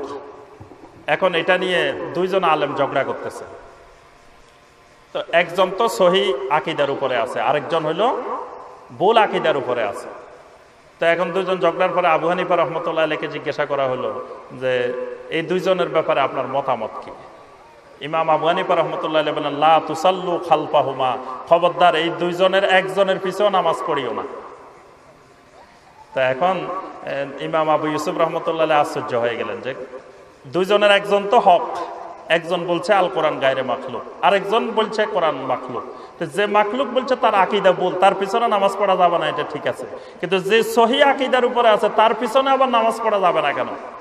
তখন ইমাম আবু হানিফা রহমতুল্লাহ আলাইহি বলেন শোনো, আল মুনাজাআতু ফিদ-দীন বিদআহ, যে আল্লাহর দ্বীন নিয়ে ঝগড়া করা এটা একটি বড় বেদাত। তো ওই লোকের আকীদা সহি, কিন্তু সেই সহি আকীদা লই তো তাকে ঝগড়া করতে বলা হয় নাই। সেই সহি আকীদা নিয়ে সে ঝগড়া করলো কেন? এই জন্য সে বেদাতি, সাহিব বেদা। এই জন্য ওই লোকের পিছে পড়বা না, এর আকীদা ঠিক নাই, আর এর পিছনে পড়বা না, এ বেদাতি, বেদাতের পিছনে নামাজ পড়বা না। ইমাম আবু হানিফা রহমতুল্লাহ আলাইহি, যিনি সারা দুনিয়ার কোটি কোটি মানুষের তিনি কোরআন সুন্নাহ ইস্তেহাদ করে সমাধান দিয়ে গেছেন, ইস্তেহাদের দরজা খুলে গেছেন, সেই ইমাম আবু হানিফা রাহমাতুল্লাহ আলাইহি বলছেন যে দিনের মধ্যে ঝগড়া করা বেদাত। আজকে আমরা হানাফি মাযহাবের লোকেরাই সবচেয়ে বড় ঝগড়াতে, মানে এমন ঝগড়ারও একটা সীমা থাকে, ঝগড়ারও আদব কায়দা থাকে। আদব কায়দার সীমানা পার হয়ে আরো অতিমাত্রায় চলে গেছে, যে আমি নিঃশব্দে বলে যদি মসজিদে নামাজ পড়ার অধিকার থাকে, তা আরেকজন ভাই সশব্দে বললে তার অধিকার থাকবে না কেন? সেই দেশের নাগরিক না, সে মুসলিম না? কি বলেন? আমি যদি হানাফি মাযহাবের তরিকা অনুযায়ী, পদ্ধতি অনুযায়ী মসজিদে নামাজ পড়ার অধিকার আমার থাকে, আরেকজন শাফি মাযহাবের তরিকা অনুযায়ী নামাজ পড়ার অধিকার পাবে না কেন? মালিকি মাযহাবের পদ্ধতি অনুযায়ী সে নামাজ পড়লে সে কেন আমাদের মসজিদে নামাজ পড়তে পারবে না? আহমদ বিন হাম্বল রহমতুল্লাহ আলাইহির তরিকা অনুযায়ী কেউ যদি নামাজ পড়ে ওই মাযহাবের মতো, তা সে নামাজ পড়তে পারবে না কেন? এর আপলিয়াদান করা হানাফি মাযহাবে নাই, অন্য মাযহাবে তো আছে। তা আমি তো বলতেছি 4 মাযহাব হক, তো হক মাযহাবেই তো আছে, তাহলে আমি কেন ওইটা নিয়ে এত মাতামাতি, এত চিৎকার, এত কিছু? আমি যদি আপলিয়াদান না করার অধিকার থাকে, তো যিনি করতেছেন তারও তো করার অধিকার আছে, আরেকজনের অধিকারে কেন আমি হস্তক্ষেপ করতেছি? এটা কি সন্ত্রাসী জঙ্গিবাদী কাজ হচ্ছে না? এটা চরম বেয়াদবি হচ্ছে না?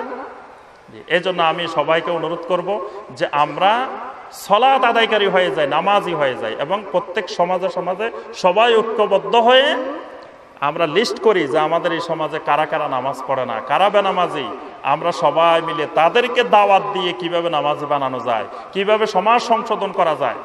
আপনারা শুনলে আশ্চর্য হবেন। আজকে আমার একটা প্রোগ্রাম ছিল আমি সকালবেলায়, যেখানে মানে আমি বিস্তারিত প্রোগ্রামটার সম্পর্কে প্রকাশ করতে যাচ্ছি না, সেটা হলো বাংলাদেশের মাদ্রাসা এডুকেশন নিয়ে একটা গোপন জরিপ চলতেছে। মাদ্রাসা এডুকেশনের উপরে একটা জরিপ, যেখানে 15 জন স্কলার আনা হয়েছে পৃথিবীর বিভিন্ন দেশ থেকে। এদের মধ্যে 3 জন আছেন খ্রিস্টান, তারপরে আরো কয়েকজন আছেন বিভিন্ন, মানে যারা ইসলামের নামগন্ধ শুনতে পারে না, এইরকম রিসার্চার গবেষকরা এসে বাংলাদেশে মাদ্রাসা এডুকেশন এটার উপরে তারা রিসার্চ করতেছে।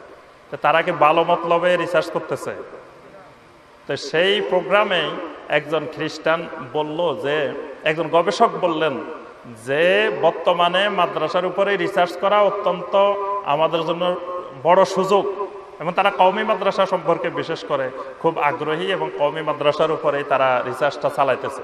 অর্থাৎ মূল কথা হলো, মানে শিকড়টা কেটে দিতে হবে।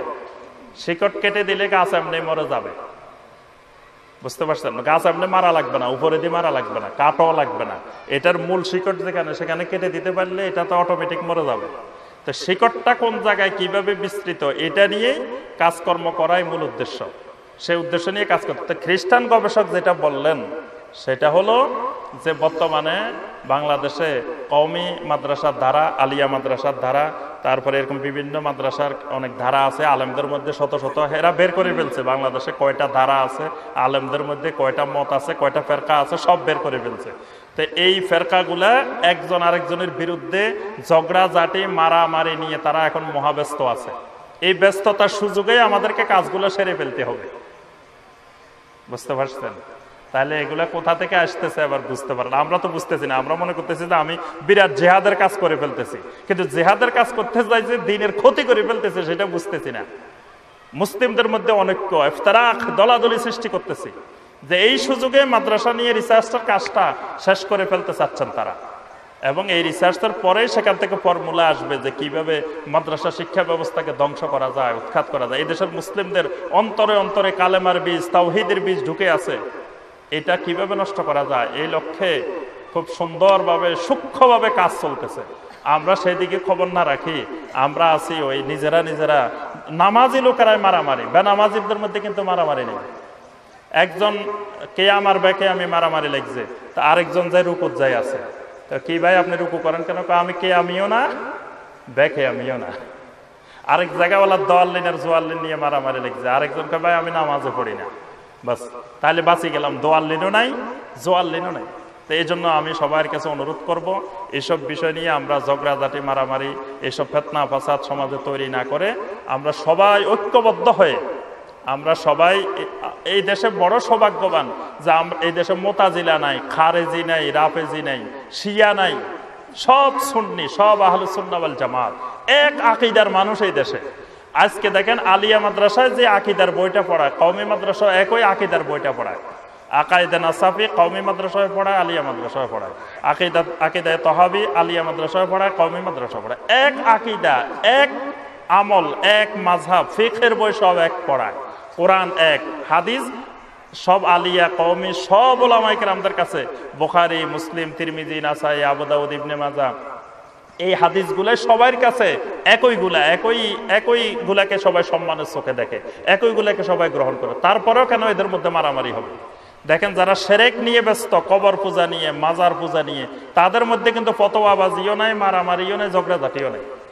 যারা একটু তাওহীদবাদী, যারা একটু সুন্নত অনুসরণ করতে চায়, তাদের মধ্যে গন্ডগোলটা। এই জন্য এইসব গন্ডগোল, এইসব কিছু আমরা বাদ রেখে আমরা আল্লাহর ওয়াস্তে সবাই ঐক্যবদ্ধ হয়ে আল্লাহর দ্বীন কিভাবে সমাজে প্রসার হয়, মানুষের মধ্যে তাওহীদ কিভাবে প্রতিষ্ঠিত হয়, শিরক কিভাবে উৎখাত হয়, বেদাত কিভাবে উৎখাত হয়, সুন্নত কিভাবে প্রতিষ্ঠা হয়, এই চেষ্টা করে। আল্লাহ পাক আমাদের সবাইকে তৌফিক দান করুন। আমিন ইয়া রাব্বাল আলামিন। ওয়াসসালামু আলাইকুম ওয়া রাহমাতুল্লাহি ওয়া বারাকাতুহু। সুবহানাকাল্লাহুম্মা ওয়া বিহামদিকা আশহাদু আল্লা ইলাহা ইল্লা আনতা আস্তাগফিরুকা ওয়া আতুবু ইলাইক।